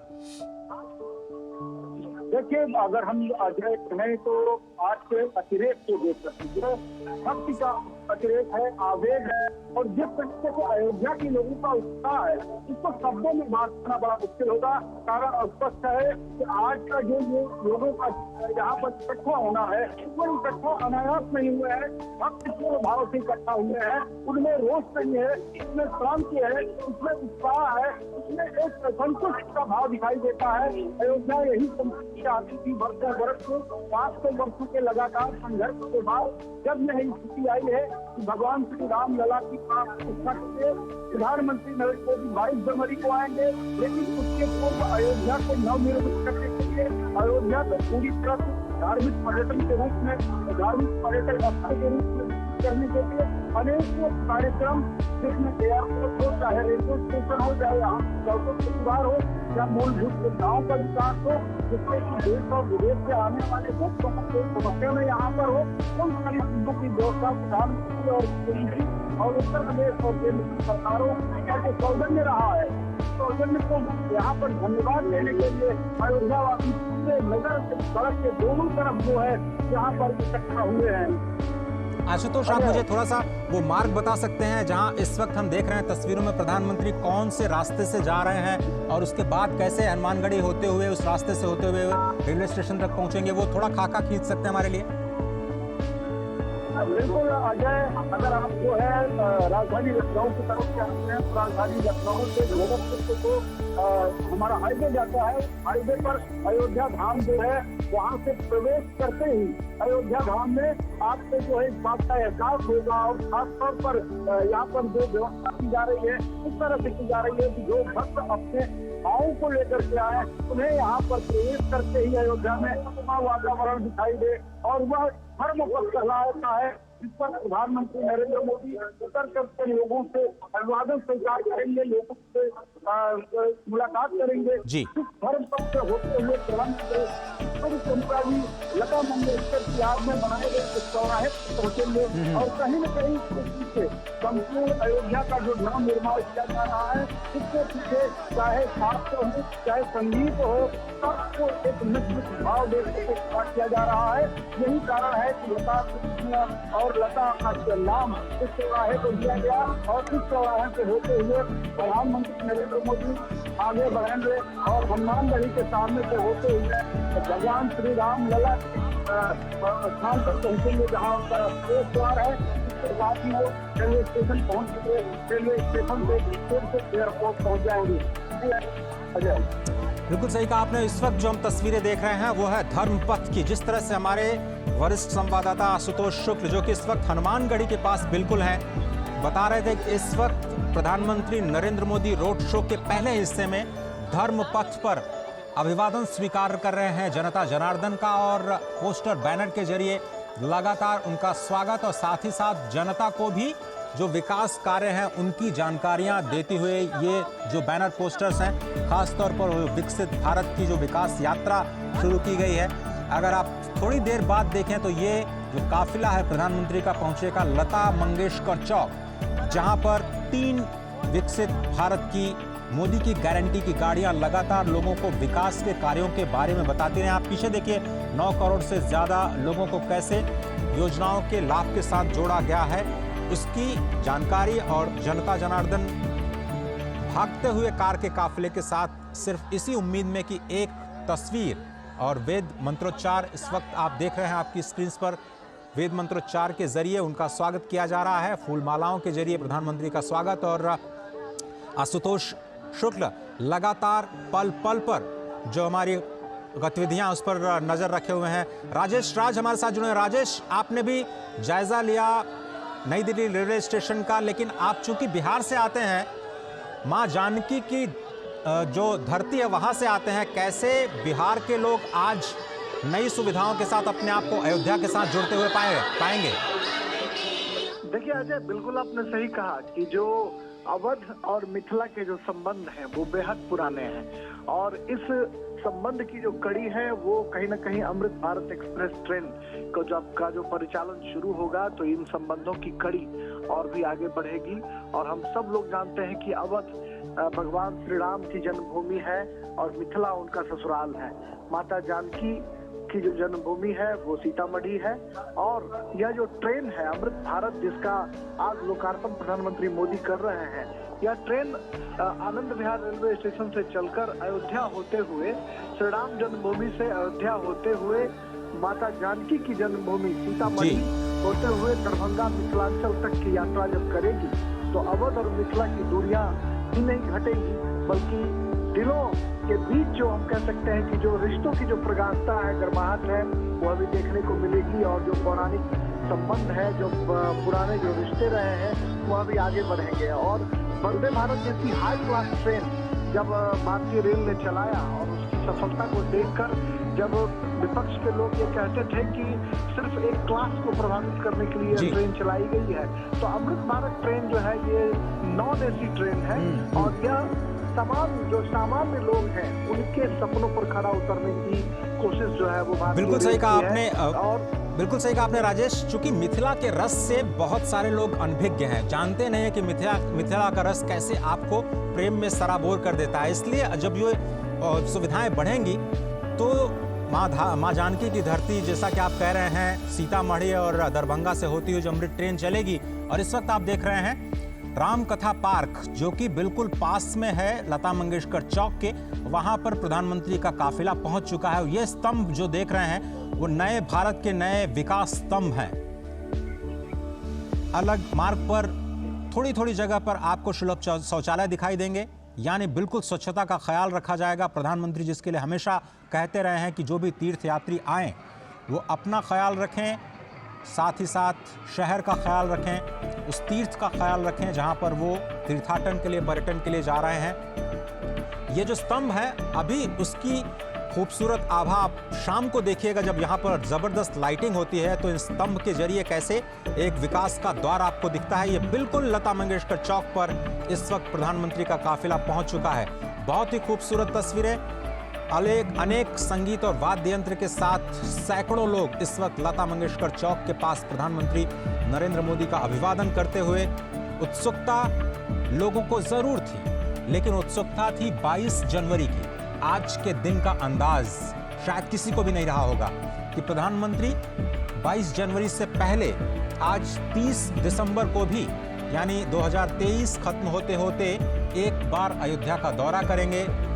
साथ ही साथ अयोध्या को कई हजारों करोड़ रुपए की परियोजनाओं की सौगात भी देंगे।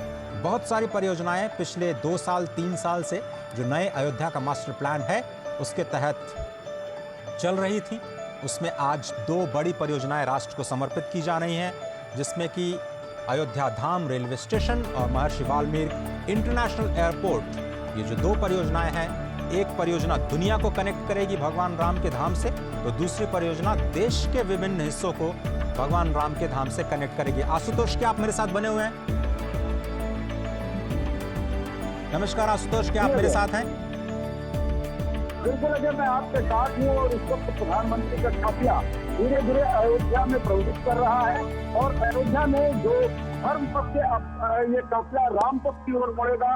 राम पथ से हनुमानगढ़ी की ओर जो रास्ता जाता है वो भक्ति पथ कहलाता है, लेकिन भक्ति पथ आज प्रधानमंत्री नहीं जाएंगे। आज राम पथ होते हुए वो नवनिर्मित रेलवे स्टेशन का उद्घाटन करने के लिए जाएंगे, जहां पर अयोध्या से और देश और दुनिया की कनेक्टिविटी के लिए तमाम सारी ट्रेनों को जो है हरी झंडी दिखाएंगे। इसके साथ ही नवनिर्मित अयोध्या रेलवे स्टेशन का उद्घाटन करेंगे। आप अजय देख सकते हैं अपने टीवी स्क्रीन पर किस तरीके से लोगों में शांति के साथ अपने उस नायक का जो है स्वागत कर रहे हैं, जो उनको कहीं न कहीं अयोध्या वासियों के मन में है। जिस तरीके से भगवान श्री राम का मंदिर बन रहा है, उसके पीछे कहीं न कहीं सरकार का योगदान है। जिस तरह से अयोध्या का विकास हो रहा है, उसमें सरकार महत्वपूर्ण कार्य कर रही है और उनके कार्यों को धन्यवाद ज्ञापित करने के लिए अयोध्या वासी आज सड़क के दोनों ओर खड़े हुए हैं। वास्तव में अजय, अगर हम कहें तो राम का जो स्वरूप है, राम का जो वांग्मय है, वह एक विराट स्वरूप है, वह एक विराट वांग्मय है। उस वांग्मय में संपूर्ण राष्ट्र समाहित होता है और जब बात राष्ट्रीय एकीकरण की होती है तो बात सिर्फ यही होती है कि भगवान राम का जो स्वरूप है वही राष्ट्रीय एकीकरण का एक मत स्वरूप है। और यही कारण है कि अल्लामा इकबाल ने भी भगवान राम को जो है हिंद कहा। और यही कारण है कि चाहे जो संस्कृति और सभ्यता रही हो, सारी सभ्यता और सारी संस्कृतियों के लोगों ने भगवान राम के सिर को माना है। और ये कारण स्पष्ट है, भगवान राम राजा दशरथ के पुत्र राजकुमार जिन्हें गद्दी मिलने जा रही है, उनका राज्याभिषेक होने जा रहा है, उन्हें वन गमन की जो है अनुमति दी जाती है, आदेश दिया जाता है। और जब भगवान राम राजकुमार के रूप में वन में जाते हैं और वहाँ से 14 वर्ष के बाद लौट करके आते हैं तो मर्यादा पुरुषोत्तम श्री राम के रूप में होते हैं। भगवान श्री राम ने न कोई उपदेश दिया, न कोई ज्ञान की बात कही, एक समाज जीवन और व्यक्ति के हर पल को जागृत किया, हर पल को जी करके बताया कि व्यक्ति को अपने जीवन को किस तरह से अनुशासित रखना चाहिए, राष्ट्र के प्रति उसका समर्पण होना चाहिए, भारत के भाई के प्रति क्या होना चाहिए, पिता के प्रति क्या होना चाहिए, समाज के प्रति उसका क्या उत्तरदायित्व है, राजा के रूप में उसका व्यवहार क्या है। और यही कारण है कि राम राज्य की आज ही कल्पना की जाती है और उसी राम राज्य की कल्पना को साकार करने के लिए प्रधानमंत्री नरेंद्र मोदी आज अयोध्या के सड़कों पर हैं। कभी वो धर्म पथ पर है, कभी राम पथ पर है, कभी भक्ति पथ पर है, लेकिन सारे पथ एक इस राजनीति की ओर जाते हैं, ये सारे पथ इस शांति की ओर जाते हैं जिसकी न केवल देश को बल्कि दुनिया को जरूरत है। अजय, बिल्कुल सही कहा आपने। और अगर इस दृश्य की बात करें तो ये सामान्य दृश्य नहीं है आशुतोष, और कई दिनों से आप उस अयोध्या की परम पावन धरती पर निवास कर रहे हैं, जिसकी हम लोग सिर्फ कल्पना करते हैं, हम लोग सोचते हैं, लेकिन आपका भाग्य अद्भुत है, क्योंकि भगवान शंकर स्वयं कहते हैं कि ये तो बहुत ही दुर्गम नगरी है, वहाँ पर रहना, वहाँ पर तपस्या करना, वहाँ पर दान करना, ये बहुत ही दुष्कर है। और अगर आपको अयोध्या वास मिल जाए, ये तो बहुत ही सुदुष्कर है। अगर आप एक पग इस अयोध्या की धरती पर बढ़ाते हैं तो आपको अश्वमेध यज्ञ का फल मिलता है। यावत् पदानि रामस्य मार्गम गच्छति मानुषः पदे पदे अश्वमेधस्य यज्ञस्य लभते फलम। एक एक पद, तो आप देख रहे हैं कि जो ये सुरक्षा कर्मी भी एक एक पद इस वक्त काफिले के साथ बढ़ा रहे हैं, और सैकड़ों हजारों की संख्या में जो लोग अभिवादन कर रहे हैं। भले ही इस वक्त मौका प्रधानमंत्री के अभिवादन का हो, उनके स्वागत का हो, क्योंकि विकास पुरुष कहे जाते हैं, विकास की बड़ी सौगातें आज अयोध्या को मिलने जा रही हैं, लेकिन अपने आप में ये तीर्थ यात्रा से कम नहीं है और एक बहुत ही अनोखा अवसर अयोध्या वासियों के लिए इस वक्त आप देख रहे हैं।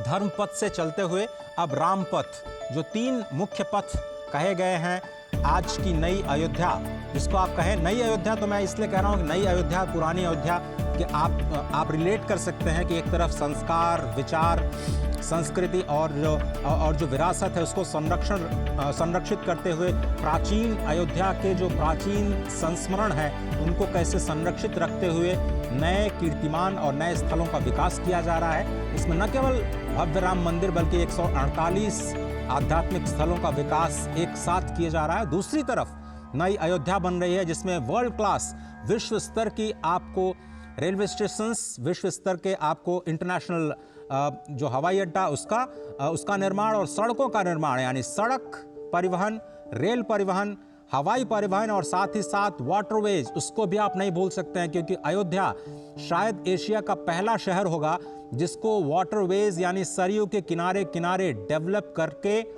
एक नया मॉडल देने की कोशिश की जा रही है इस हेरिटेज टूरिज्म को बढ़ावा देने की।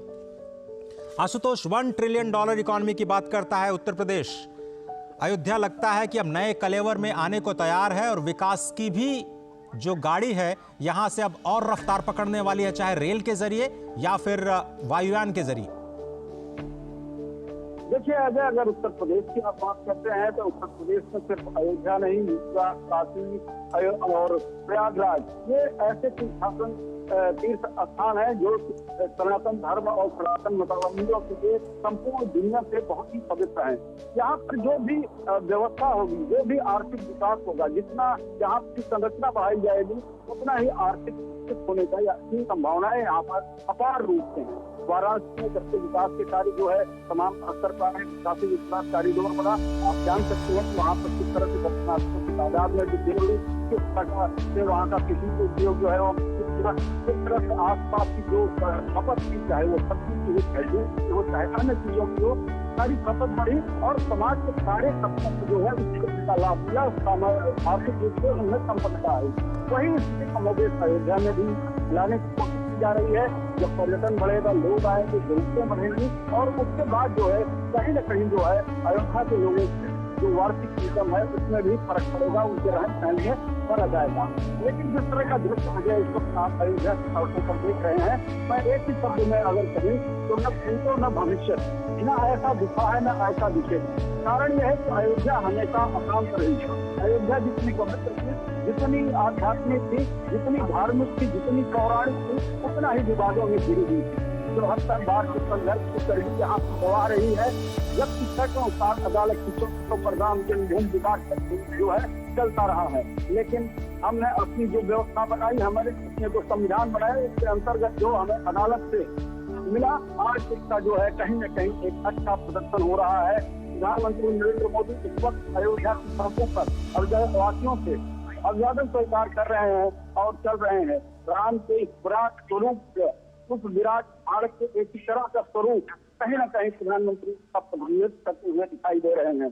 अजय, बिल्कुल सही कहा आपने। और तस्वीरों में स्पष्ट तौर पर देख रहे हैं कि जो अयोध्या वासी हैं और जो बाहर से भी अयोध्या में इस वक्त वास कर रहे हैं, वो प्रधानमंत्री नरेंद्र मोदी की एक झलक पाने के लिए जो दोनों तरफ बैरिकेडिंग लगाई गई है उस पर स्पष्ट तौर पर इंतजार करते हुए, प्रतीक्षा करते हुए कई सारे लोग तो काफिले के साथ दौड़ लगाते हुए एक सेल्फी हो जाए, प्रधानमंत्री के एक तस्वीर उन्हें मिल जाए, अपनी आंखों में बसाना चाहते हैं। कोई फूल फेंक रहा है, कोई मालाओं के साथ स्वागत कर रहा है, कुछ विप्र बंधु जो बटुक हैं वेद मंत्रोच्चार के साथ उनका स्वागत कर रहे हैं। आम जनमानस रंग बिरंगी कपड़ों परिधानों में उनका स्वागत कर रही हैं और नृत्य वादन के जरिए भी प्रधानमंत्री का स्वागत करते हुए आज अयोध्या की जनता, वाकई आज के दृश्य की शायद किसी ने कल्पना नहीं की होगी। आपने बिल्कुल सही कहा आशुतोष कि सभी लोग को ये तो पता था कि चलिए 22 जनवरी की एक तिथि आ गई है, उस वक्त भव्य राम मंदिर का दर्शन करने के लिए, उसके लोकार्पण के लिए प्रधानमंत्री आएंगे। लेकिन आज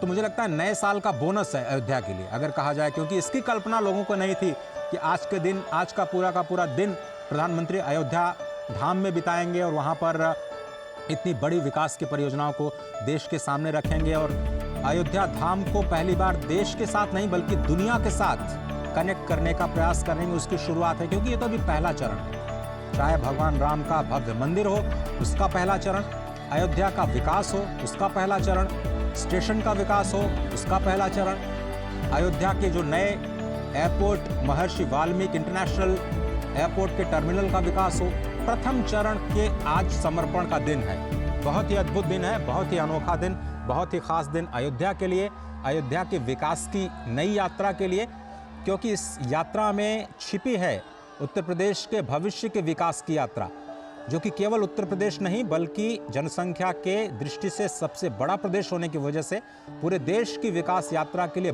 बहुत ही अहम है। बहुत सारे लोग ये सवाल कर सकते हैं कि एक राम मंदिर बनने से क्या होगा, लेकिन आप देखिए तो राज्य सरकार और केंद्र सरकार मिलकर के 30,000 करोड़ रुपए की परियोजनाओं पर काम कर रहे हैं। 252 से ज्यादा परियोजनाएं इस वक्त अयोध्या में जमीन पर चल रही हैं। एक नया मास्टर प्लान तैयार किया गया है।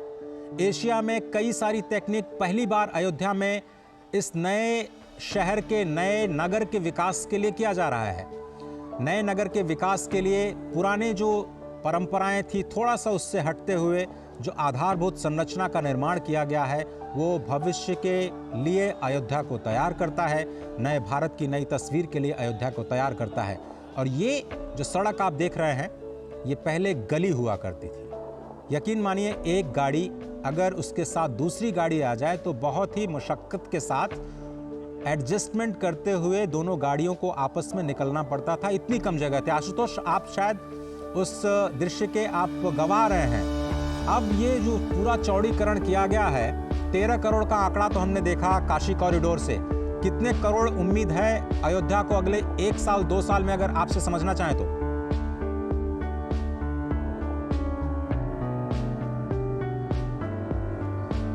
चलिए आशुतोष से हम संपर्क करने की कोशिश करेंगे। जी जी जी अजय, तो पहले मैं आपको बताना चाहूंगा कि जो भौतिक वातावरण है वो सुविधा भक्तों को सेवा प्रदान करता है, लेकिन आकर्षण जो है की होती है उस जगह की होती है, तो देवता की है जो सबको आकर्षित करता है, जो अपने पथ पे अपने मार्ग पर चलाने के लिए दुनिया को प्रेरित करता है। और यही कारण है कि अब कोई बजट, कोई खर्चा अयोध्या के लिए न सरकार निर्धारित कर रही है, न लोग चाहते हैं कि निर्धारित हो। लोग ये चाहते हैं कि एक ऐसी अयोध्या बने जो अविस्मरणीय हो, एक ऐसी अयोध्या बने जो शांति का प्रतीक हो, एक ऐसी अयोध्या बने जो निःशस्त्रीकरण को जो है जोड़ दे, बारूद के ढेर पर बैठी हुई दुनिया को संदेश दे, शांति का संदेश, सद्भाव का संदेश दे। और उस संदेश को जहाँ पर कहा जाता है कि प्राणियों में सद्भावना हो, यानी कि मनुष्य ही नहीं जिनमें जीव है वे भी सद्भाव के साथ जीवन जिए और आगे बढ़े। इस बात की जहाँ पे प्रेरणा मिलती है, प्रधानमंत्री नरेंद्र मोदी आज इसी अयोध्या में है, अयोध्या के पथ पर है और लोगों से मुलाकात कर रहे हैं। जी अजय, बिल्कुल सही कहा आपने। और जिस बात का मैं जिक्र कर रहा था, आपको याद होगा काशी कॉरिडोर, जिसकी जब शुरुआत की गई तो बहुत सारे लोगों ने सवाल उठाए थे कि एक कॉरिडोर बनने से क्या होगा। आंकड़ा आपके सामने है, 13 करोड़ लोग आ चुके हैं, रिकॉर्ड बनते जा रहे हैं, वहां पर होटल्स ठहरने की जगह नहीं मिल रही है। अयोध्या का भी वही हाल होने वाला मुझे लगता है 1 साल बाद। आशुतोष, अयोध्या का हाल तो वर्तमान समय से ही है और अयोध्या का जितना बड़ा मूवमेंट चला है, आंदोलन चला है, उसके कारण इसकी कहीं न कहीं पीढ़ियां जो गई और उन पीढ़ियों में जो भी लोग हैं तो इस निर्माणाधीन राम मंदिर का भी दर्शन करना चाहते हैं। तो मैं ये कह सकूं कि मेरे पिताजी ने आंदोलन में भाग लिया था और आज मेरे सामने या मेरे पिता के सामने मंदिर का निर्माण हो रहा है। तो इस तरह से अयोध्या में जो अयोध्या वासी रहते भक्तों की संख्या कम रहती थी, तमाम यहाँ पर शहरे थे, उसके चलते पूरी पड़ी रहती थी। वो अयोध्या 1 साल से लगातार पॉलिटिक्स चल रही है, खिली हुई है, लगातार जो है यहाँ पर भक्तों का आना बना हुआ है। सुदूर देश से लोग आ रहे हैं, विभिन्न प्रांतों से लोग आ रहे हैं। भाषा और भौगोलिक सीमाएं अयोध्या आने के लिए टूट गई है। लोग सिर्फ रामलला विराजमान का दर्शन चाहते हैं, रामलला विराजमान के के बाद भगवान राम की स्तुति करके उनका आशीर्वाद चाहते हैं। और यही कारण है कि प्रधानमंत्री नरेंद्र मोदी उस जनभावना के अनुरूप व्यवहार करते हुए नायक के तौर पर अयोध्या की सड़कों पर आगे आपको दिखाई दे रहे हैं। बिल्कुल सही कहा आपने और स्पष्ट इन तस्वीरों से ये हो जाता है कि आज प्रधानमंत्री जब पहुंचे हैं अयोध्या की धरा पर, और ये सीधी तस्वीरें हम आपको इस वक्त दिखा रहे हैं। ये है रामपथ, धर्मपथ से होते हुए पहले लता मंगेशकर चौक, लता मंगेशकर चौक से जब आप बाएं मुड़ते हैं तो उसको आप रामपथ कहते हैं। और मुझे लगता है कि जो नया मार्ग बनाया जा रहा है, जो भगवान राम के मंदिर तक आपको लेकर के जाएगा, उस मार्ग पर तो आज प्रधानमंत्री नहीं जाएंगे, लेकिन उसको कहा जाएगा भक्ति पथ। 4 स्पेशल कॉरिडोर्स बनाए जा रहे हैं, जिसमें 3 पर काम पूरा हो चुका है। और बीच बीच में जो तस्वीरें आ रही हैं वो नई दिल्ली जो नई अयोध्या धाम रेलवे स्टेशन की तस्वीरें हैं, वो भी हम आप तक पहुंचा रहे हैं। हमारे संवाददाता शैलेंद्र मिश्र, हमारे वरिष्ठ संवाददाता राजेश राज, आशुतोष शुक्ल और एयरपोर्ट पर रवि धीमान जी पल पल की खबरों तो आप तक पहुंचा रहे हैं। लेकिन ये तस्वीरें बहुत ही अहम, आपको बता दें, रामपथ से जाते हुए प्रधानमंत्री नरेंद्र मोदी अभिवादन करते हुए हजारों की संख्या में लोग उनकी एक झलक पाने के लिए बेसब्री से उनका इंतजार करते हुए, और उम्मीद से बढ़ करके आज प्रधानमंत्री ने उन्हें एक तरह से सौगात दी है, क्योंकि किसी ने नहीं सोचा था कि 30 दिसंबर को एक ऐसा मौका आएगा जब प्रधानमंत्री को रामलला विराजमान होने से पहले एक बार रूबरू होने का मौका मिलेगा यहाँ की स्थानीय जनता को। और न केवल रूबरू होने का मौका मिलेगा, बल्कि प्रधानमंत्री खुद आज कई ऐसी परियोजनाएं अयोध्या के विकास के लिए सौंपेंगे जो भविष्य की एक बुनियाद, एक मजबूत बुनियाद बनाता हुआ नजर आएगा। राजेश, क्या आप मेरे साथ हैं?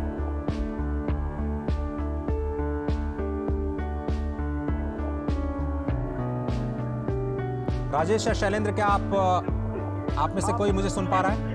हाँ, मैं अजय जी आपकी आवाज सुन रहा हूँ।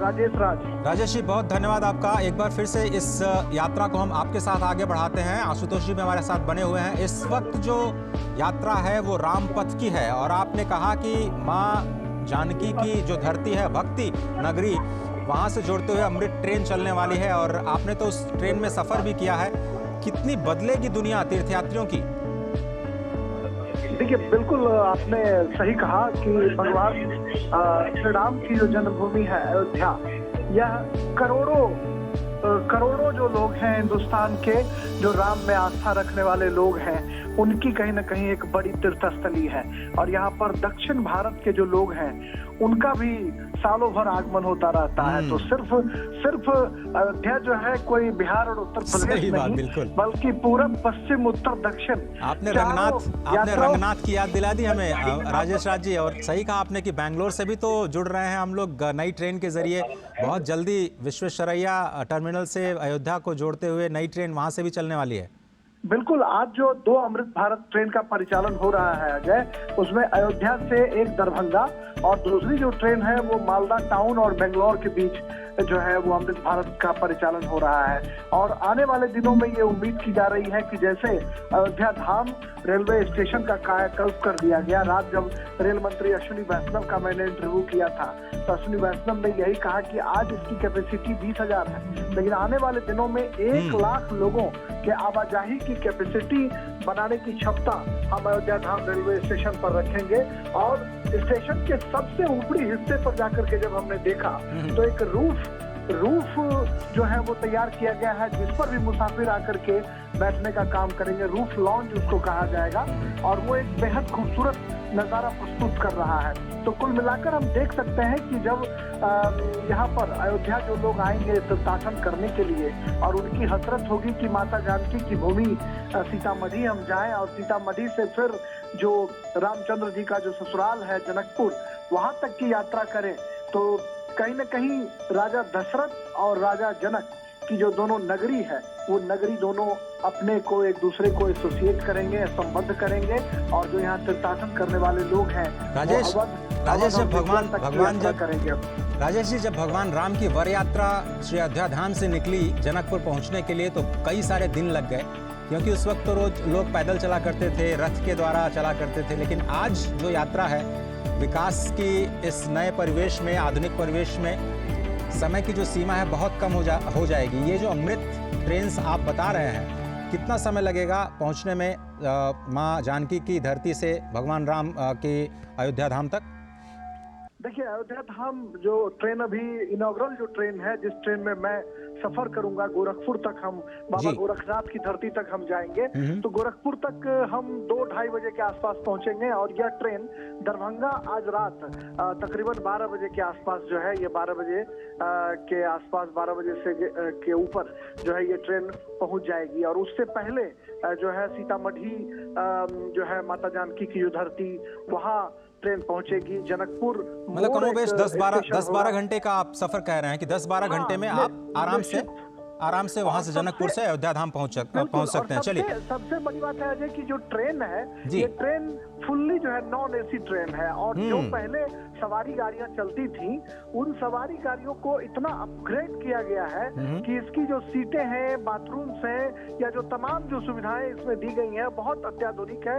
हर एक बर्थ पर मोबाइल चार्जिंग की व्यवस्था की गई है, पानी के बोतल रखने की व्यवस्था की गई है, मोबाइल फोन आप आराम से वहां पर रख सकते हैं। तो कुल मिलाकर हम देख सकते हैं कि जो पहले लोगों को एक कुप्पे में चार्जिंग पॉइंट के लिए जूझना पड़ता था लोगों को, वो तमाम संकट जो है वो इसमें दूर हो चले हैं। बाथरूम भी बहुत खूबसूरत बाथरूम है, अत्याधुनिक सुविधाओं से लैस है। पैर जो है पैर से द्वारा संचालित होगा, वो जो नल अगर खोलने की जरूरत है तो सीधे पैर आप अगर पुश करेंगे तो पैर से ये ट्रेन जो नल है वो नल चालू हो जाएगा। आधुनिक सुविधाओं का बिल्कुल इस्तेमाल किया गया, आप सही कह रहे हैं। लेकिन हम अगर राजेश ये समझना चाहिए कि जो वंदे भारत की बात आप कर रहे थे, वंदे भारत एक अत्याधुनिक तकनीक के साथ एसी कोच की जो व्यवस्था की गई थी, मुझे लगता है कि अब वो उसका लक्ष्य तो है कि 75 वंदे भारत ट्रेन चलाई जाएं। क्या हम ये माने कि आगे जाते हुए अमृत ट्रेन का सिलसिला अब चल निकला है? अयोध्या भले ही एक पड़ाव हो, एक सुखद पड़ाव हो, लेकिन अब अमृत ट्रेन की भी संख्या आगे बढ़ेगी आगे जाते हुए भविष्य में। देखिए, निश्चित तौर पर जिस तरीके से लोग सवाल खड़े करते थे, जो विरोध करने वाले लोग थे या जो आलोचक थे, वो कहते थे कि बुलेट ट्रेन नहीं चल सकती है, सेमी हाई स्पीड ट्रेन नहीं चल सकती है, उन तमाम लोगों को करारा जवाब दिया गया। और उसके बाद जब वंदे भारत ट्रेन का सफल परिचालन शुरू हुआ तो फिर ये सवाल उठने लगे कि एक क्लास जो है उसके लिए सिर्फ चलाया गया है ये ट्रेन। लेकिन जब अमृत भारत ट्रेन जब चलेगी और जब अवध से मिथिला की दूरी तय करेगी, तो कहीं ना कहीं यह ट्रेन जो है सिर्फ दो सभ्यता संस्कृतियों का मिलन नहीं करेगी, बल्कि जो मुसाफिर हैं उनके पॉकेट का भी ख्याल रखेगी कि बहुत कम पैसे में मुसाफिर जो है, जो वंदे भारत में अफोर्ड नहीं कर सकते हैं लोग, भारतीय रेल ने उनके लिए एक दूसरा मिनी वंदे भारत जो है वो ट्रेन तैयार कर दिया है। और इसमें जो सीट है, जो तमाम तरह की सुविधाएं हैं, वो बहुत कुछ जो है वो बहुत उम्दा ट्रेनों से मैच करती है। राजधानी या वंदे भारत ट्रेनों के जो में जो बहुत सारी चीजें हैं उससे मिलती जुलती ये ट्रेन है। और ऐसे में अगर आने वाले दिनों में सवारी गाड़ियों के परिचालन पर या इन अमृत भारत ट्रेन का अगर परिचालन बड़े पैमाने पर होता है, और मुझे लगता है कि भारतीय रेल इस ट्रेन के माध्यम से जो पुरानी जैसे जो ट्रेनें हैं उनको रिप्लेस करने की तैयारी भी कर रही है। यानी भारतीय रेल अपने एक नए कदवर, नए फ्लेवर, नए तेवर के साथ मुसाफिरों के दिलों पर राज करने की तैयारी कर रहा है। और इसमें अमृत भारत एक्सप्रेस जो है ये मील का पत्थर साबित होगा। और इसकी जो एक नई टेक्नोलॉजी है अजय, वो मैं आपको संक्षेप में बताना चाहूंगा कि ये पुश पुल मतलब जो दोनों ट्रेन के इंजन के बीच जो जगह खाली होती थी और ट्रेन में कई बार जोर का झटका लगता था, उस झटके से अमृत भारत एक्सप्रेस ने निजात दिला दी है। दोनों बोगियों के बीच में जो गैप था, उस गैप को खत्म कर दिया गया है और ये ट्रेन जो है एक दूसरे बोगी को आराम से कनेक्ट कर रहा है, न सिर्फ टहल कर जाने के लिए बल्कि बोगियों के बीच में कोई गैप नहीं है जिससे ठीक है राजेश जी, जो है वो नहीं लगता। जैसे ही रेलवे स्टेशन पर प्रधानमंत्री पहुंचेंगे और लोकार्पण करेंगे, हम और भी आपसे बात करेंगे अमृत ट्रेन की खूबियों के बारे में और कैसे ये एक नए मील का पत्थर साबित हो सकता है भारतीय रेलवेज के लिए। लेकिन इस वक्त जो आप तस्वीरें देख रहे हैं, बहुत ही अद्भुत, अलौकिक, आधुनिक अयोध्या की जो तस्वीरें हैं आप अपनी स्क्रीन पर देख रहे हैं।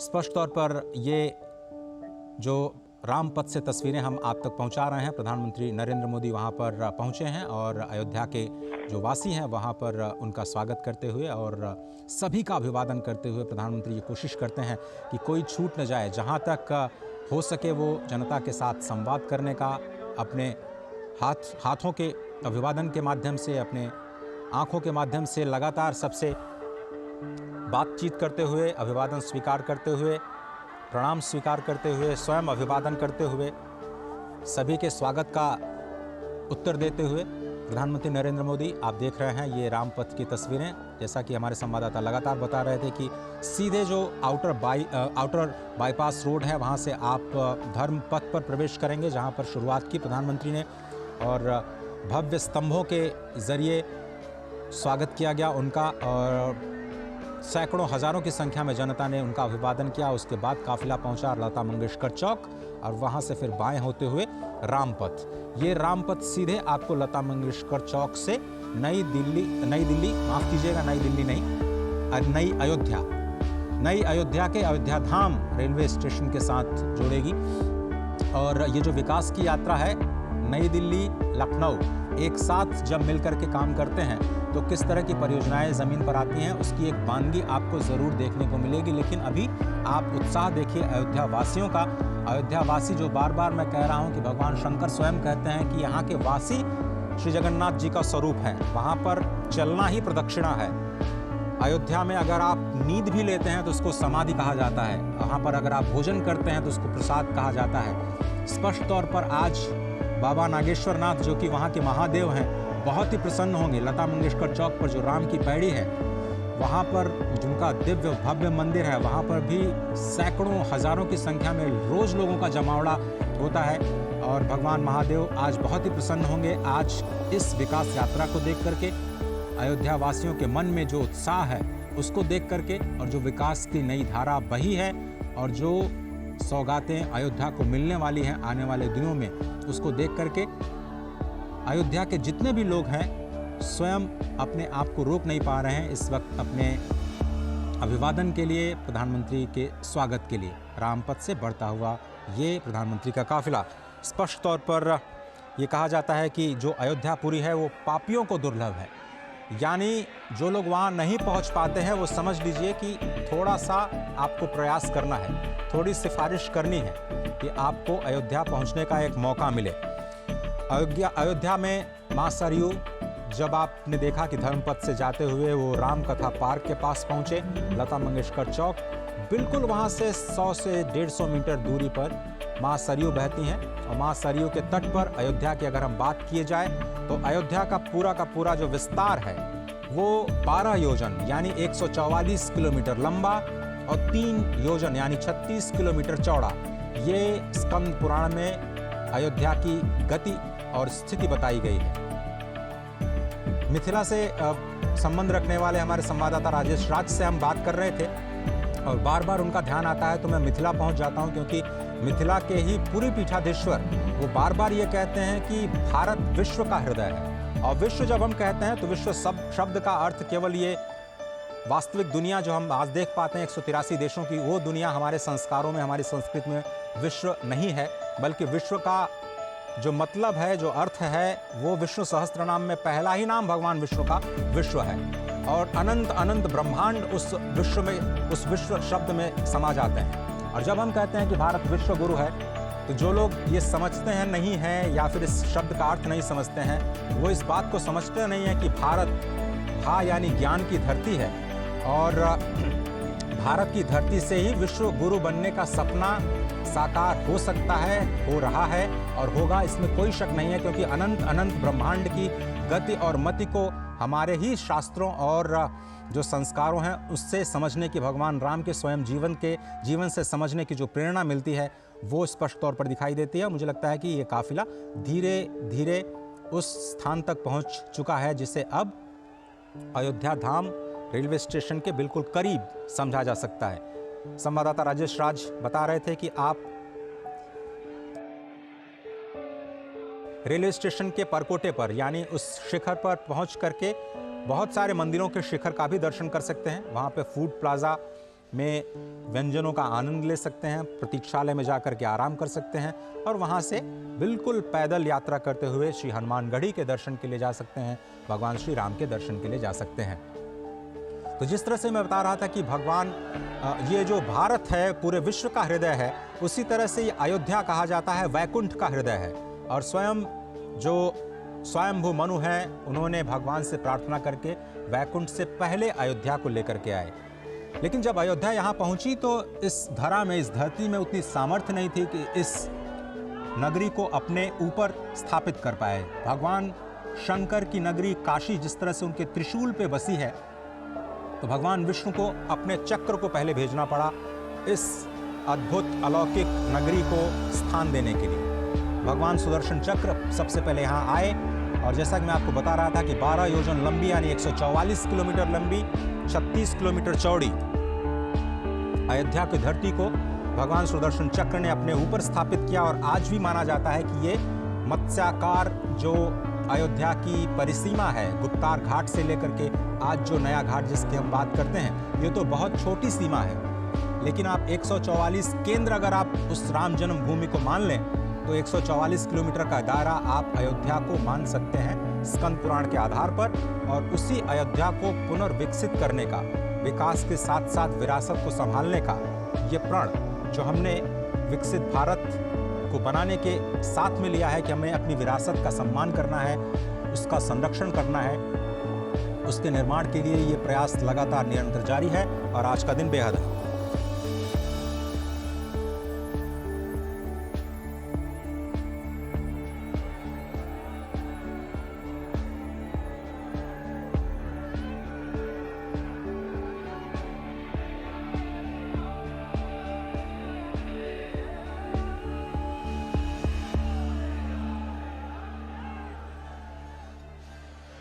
हमारे संवाददाता शैलेंद्र मिश्र, राजेश राज और आशुतोष शुक्ल लगातार स्थिति पर नजर बनाए हुए हैं। इस भव्य और दिव्य यात्रा के गवाह ये तीनों ही संवाददाता इस वक्त अयोध्या की धरती पर खुद मौजूद। और जिस तरह से हम ये लगातार कह रहे हैं कि आपका बहुत पुण्य होना चाहिए अयोध्या की धरती पर कदम भी रखने के लिए, माँ सरयू के दर्शन करने के लिए, इन संतों के दर्शन करने के लिए। लेकिन आज एक विकास की यात्रा लोग इस वक्त धर्मपथ से होते हुए रामपथ के जरिए प्रधानमंत्री को स्वयं देख रहे हैं। 11,000 करोड़ रुपए से ज्यादा की परियोजनाएं आज राष्ट्र को समर्पित की जानी हैं। कुछ पुरानी परियोजनाएं राष्ट्र को समर्पित की जाएंगी, कुछ नई परियोजनाएं उनका शिलान्यास किया जाएगा और क्या कुछ दिशा स्वयं प्रधानमंत्री मोदी के मन में है यहाँ की विकास की यात्रा को लेकर के, उसको आज देश के सामने रखा जाएगा जब वो आज करीब 1:30 बजे 2 बजे यहाँ के जो निवासी हैं उनसे मुखातिब होंगे। नए एयरपोर्ट का टर्मिनल बनकर के तैयार हो गया है। एयरपोर्ट अथॉरिटी ऑफ इंडिया के लिए भी बहुत ही अद्भुत क्षण, एविएशन मिनिस्ट्री के लिए भी बहुत ही चैलेंजिंग टास्क, 1.5 साल 2 साल में इस पूरे टर्मिनल बिल्डिंग को खड़ा करना। और जैसा कि हमारे संवाददाता बता रहे थे कि ये पहला फेज है रेलवे स्टेशन का, जिसे 5 गुना विस्तार दिया जाएगा।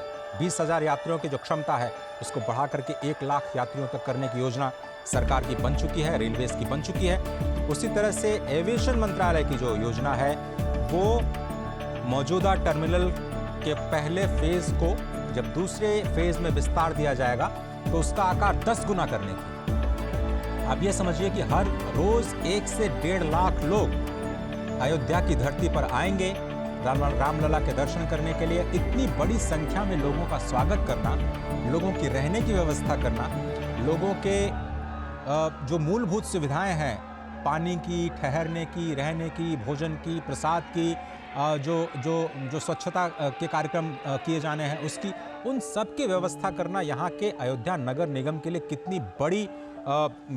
कितनी बड़ी चुनौती रहा होगा। लेकिन इसको नई अयोध्या के निर्माण में इन सभी कारकों का ख्याल रखा जा रहा है। स्पष्ट तौर पर जो नई अयोध्या का निर्माण किया जा रहा है उसमें डेडिकेटेड जो सीवर लाइन है, उसके साथ साथ जो ग्रीन टर्मिनल्स या ग्रीन जो टेक्नोलॉजी का इस्तेमाल किया जा रहा है कि कम से कम पॉल्यूशन के साथ में, कम से कम प्रदूषण के साथ में जो निर्माण कार्य हैं उसको अंजाम दिया जाए। बिल्डिंग्स जो बनाई जा रही हैं, चाहे वो रेलवे स्टेशन की बिल्डिंग हो या फिर एयरपोर्ट टर्मिनल की बिल्डिंग हो, उसको कैसे ग्रीन टेक्नोलॉजी के ज़रिए, नई हरित टेक्नोलॉजी के ज़रिए कम से कम प्रदूषण के साथ बनाया जाए, कम से कम समय में बनाया जाए, ये एक इसका ख्याल रखने की पूरी कोशिश की गई है। और लगातार फिर से हम वही आपको समझाने की कोशिश, बताने की कोशिश कि कैसे भारत विरासत को और विकास को एक साथ लेकर के चलने का भरसक प्रयास कर रहा है।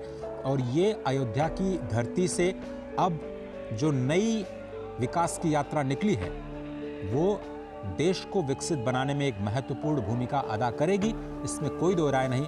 क्योंकि अब जनता, खास तौर पर युवाओं का जो आकर्षण है इन नई आधारभूत संरचनाओं के जरिए, जो पूरी दुनिया को आकृष्ट करने का, भगवान राम के धाम में आकृष्ट करने का जो प्रयास उसकी शुरुआत हुई है, वो एक अनोखी पहल कही जा सकती है अयोध्या के विकास के लिए। आशुतोष शुक्ल, क्या आप मेरे साथ हैं? बिल्कुल अजय, मैं सुन रहा हूं। तो इस विकास यात्रा को अब आपके जरिए हम आगे बढ़ाते हैं और समझने की कोशिश करते हैं कि ये जो यात्रा है, विकास की यात्रा, अब यहाँ से आगे और कौन से पड़ाव तय करने जा रही है? बिल्कुल अजय, जिस तरीके से विकास की यात्रा है, इसका पड़ाव जो है वो इसका आखिरी कोई छोर नहीं होता। विकास की यात्रा में अगर आप केवल मूलभूत सुविधाओं या संरचनाओं के विकास को विकास मानते हैं तो वह संपूर्ण विकास नहीं है।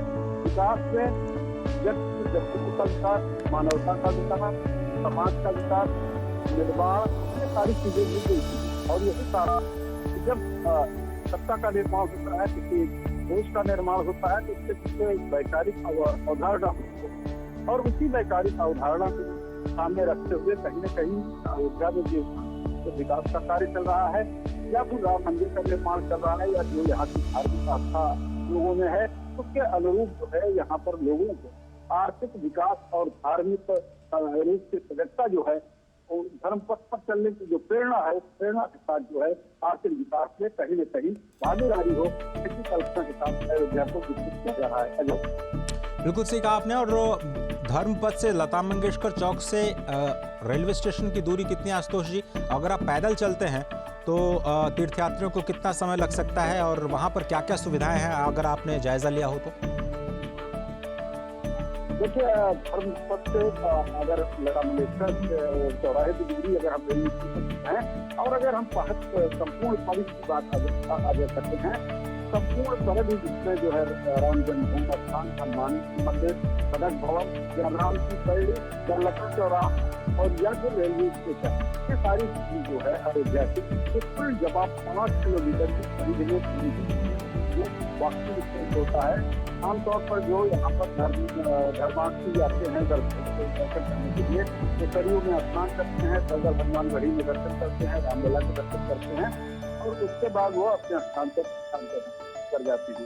अयोध्या क्षेत्रफल में छोटी है, लेकिन बहुत ही खूबसूरत ढंग से इसका डेवलपमेंट किया जा रहा है। जो कुछ भी इसकी भौतिक आधारभूत समस्या में विकास किया जा रहा है, वो अयोध्या की जो पौराणिकता थी उसको सुरक्षित रखते हुए अयोध्या के बाहर के इलाकों में की जा रही थी। ये रामचरितमानस में अयोध्या के बारे में वर्णन है, या पुराने समय से अयोध्या चली आ रही है। समग्र नगर निगम का और सरकार दोनों का यही है कि पौराणिकता, आध्यात्मिकता के साथ जो है अयोध्या को जोड़े रखा जाए और साथ में निर्माण का काम होगा।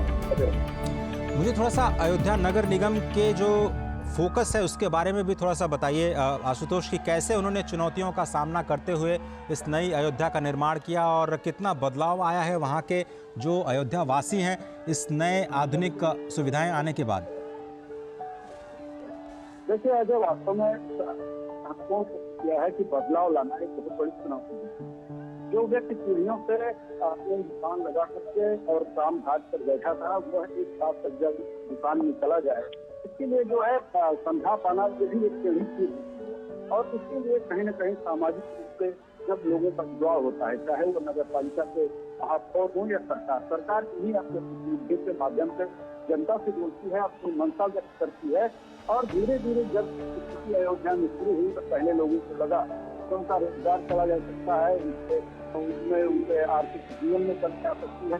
लेकिन जब पुनर्निर्माण का दौर शुरू हुआ और उन्होंने देखा सात सज्जा से युक्त अयोध्या में धर्मार्थियों की भी संख्या बढ़ी है, उनका जो है बिक्री बढ़ी है, उनका उत्पादन बढ़ा है, तो निश्चित रूप से जो है उन्हें संतोष प्राप्त हो रहा है। और आज तमाम सारे जो आधारभूत संरचनाएं सरकार यहाँ पर चला रही है, लोग उसमें सहभागी होकर के उसके निर्माण में अपनी सहायता प्रदान कर रहे हैं। जी अजय, बिल्कुल सही कहा आपने। और ये जो तस्वीरें हम दिखाने का प्रयास कर रहे हैं अपने दर्शकों को, स्पष्ट तौर पर आज पदार्पण हुआ प्रधानमंत्री नरेंद्र मोदी का अयोध्या की धरती पर, और नए साल का तोहफा, इंतज़ार, प्रतीक्षा जनता जनार्दन की कि क्या कुछ नई घोषणाएं, नई सौगातें आज अयोध्या को मिल सकती हैं। 11,000 करोड़ से ज़्यादा की परियोजनाओं का शिलान्यास और लोकार्पण किया जाना है आज। अंतर्राष्ट्रीय एयरपोर्ट जो कि पहली बार अयोध्या में बनकर के तैयार हुआ, और उत्तर प्रदेश का देखिए 6 से ज़्यादा इंटरनेशनल एयरपोर्ट्स, गोरखपुर के साथ में ही वाराणसी के बाद आप थोड़ा सा रुख करिए तो अयोध्या के बाद लखनऊ के बाद एशिया का सबसे बड़ा एयरपोर्ट जेवर में बनकर के तैयार होगा। तो आप समझिए कि उत्तर प्रदेश की जो अर्थव्यवस्था है उसको किस तरह से गति देने की कोशिश की जा रही है। प्रधानमंत्री इस बात को समझते हैं कि जिस तरह से उन्होंने गुजरात में विकास का कार्य किया और विकास के कार्यों को आगे बढ़ाया, और उसका देश की जीडीपी में किस तरह से 11-12% के ग्रोथ के साथ एक ज़बरदस्त योगदान देखा गया, जबकि वहाँ की आबादी सिर्फ 6 करोड़ के आसपास है। अगर उसके 5 गुने या उससे थोड़ा सा ज़्यादा अगर जनता तक विकास के कार्य उत्तर प्रदेश में पहुंचाए जाएं तो उसका मल्टीप्लायर इम्पैक्ट बहुत ज़बरदस्त हो सकता है।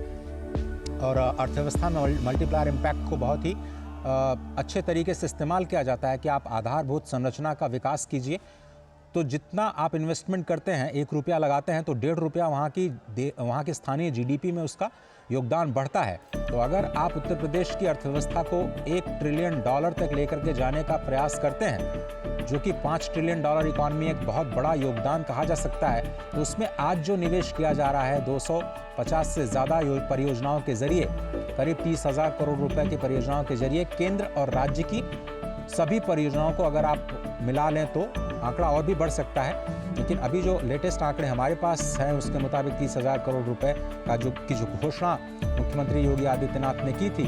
और साथ ही साथ आपको याद होगा कि यूपी इन्वेस्टर्स समिट जो कि इसी साल 2023 में किया गया, उसमें 35 लाख करोड़ रुपए के निवेश के प्रस्ताव जो उत्तर प्रदेश को मिले, उसमें अयोध्या के विकास कार्य से भी जुड़े कुछ परियोजनाएं हैं जिनका जिक्र उस वक्त किया गया था, उसका भी इम्पैक्ट आपको ज़मीन पर दिखाई देगा। मौका तो है श्री राम लला के विराजमान होने का, 22 जनवरी का सभी को इंतजार था, लेकिन उससे पहले नए साल का बोनस अयोध्या वासियों और अयोध्या के आसपास के जनपद निवासियों को आज प्रधानमंत्री ने दे दी है। किसी को उम्मीद नहीं थी कि आज वो एक रोड शो के बाद जो वहाँ का नया रेलवे स्टेशन है जिसका नाम बदल करके अब अयोध्या धाम कर दिया गया है, क्योंकि वहाँ से जो दूरी है रेलवे स्टेशन की, केवल रेलवे स्टेशन से मुख्य राम मंदिर की केवल 3 से 3.5 किलोमीटर।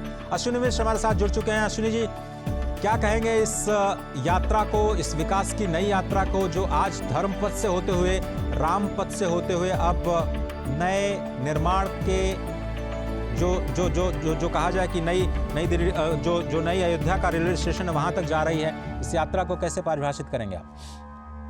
निश्चित तौर से अजय अगर देखें तो यही कहा जा सकता है कि प्रवेश नगर कीजिए सब काजा, हृदय राखी कौशलपुर राजा।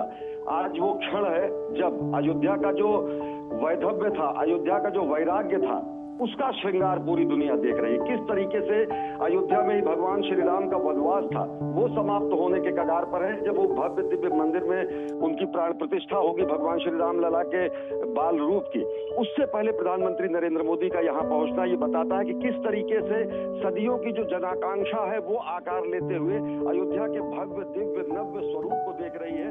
राम को साथ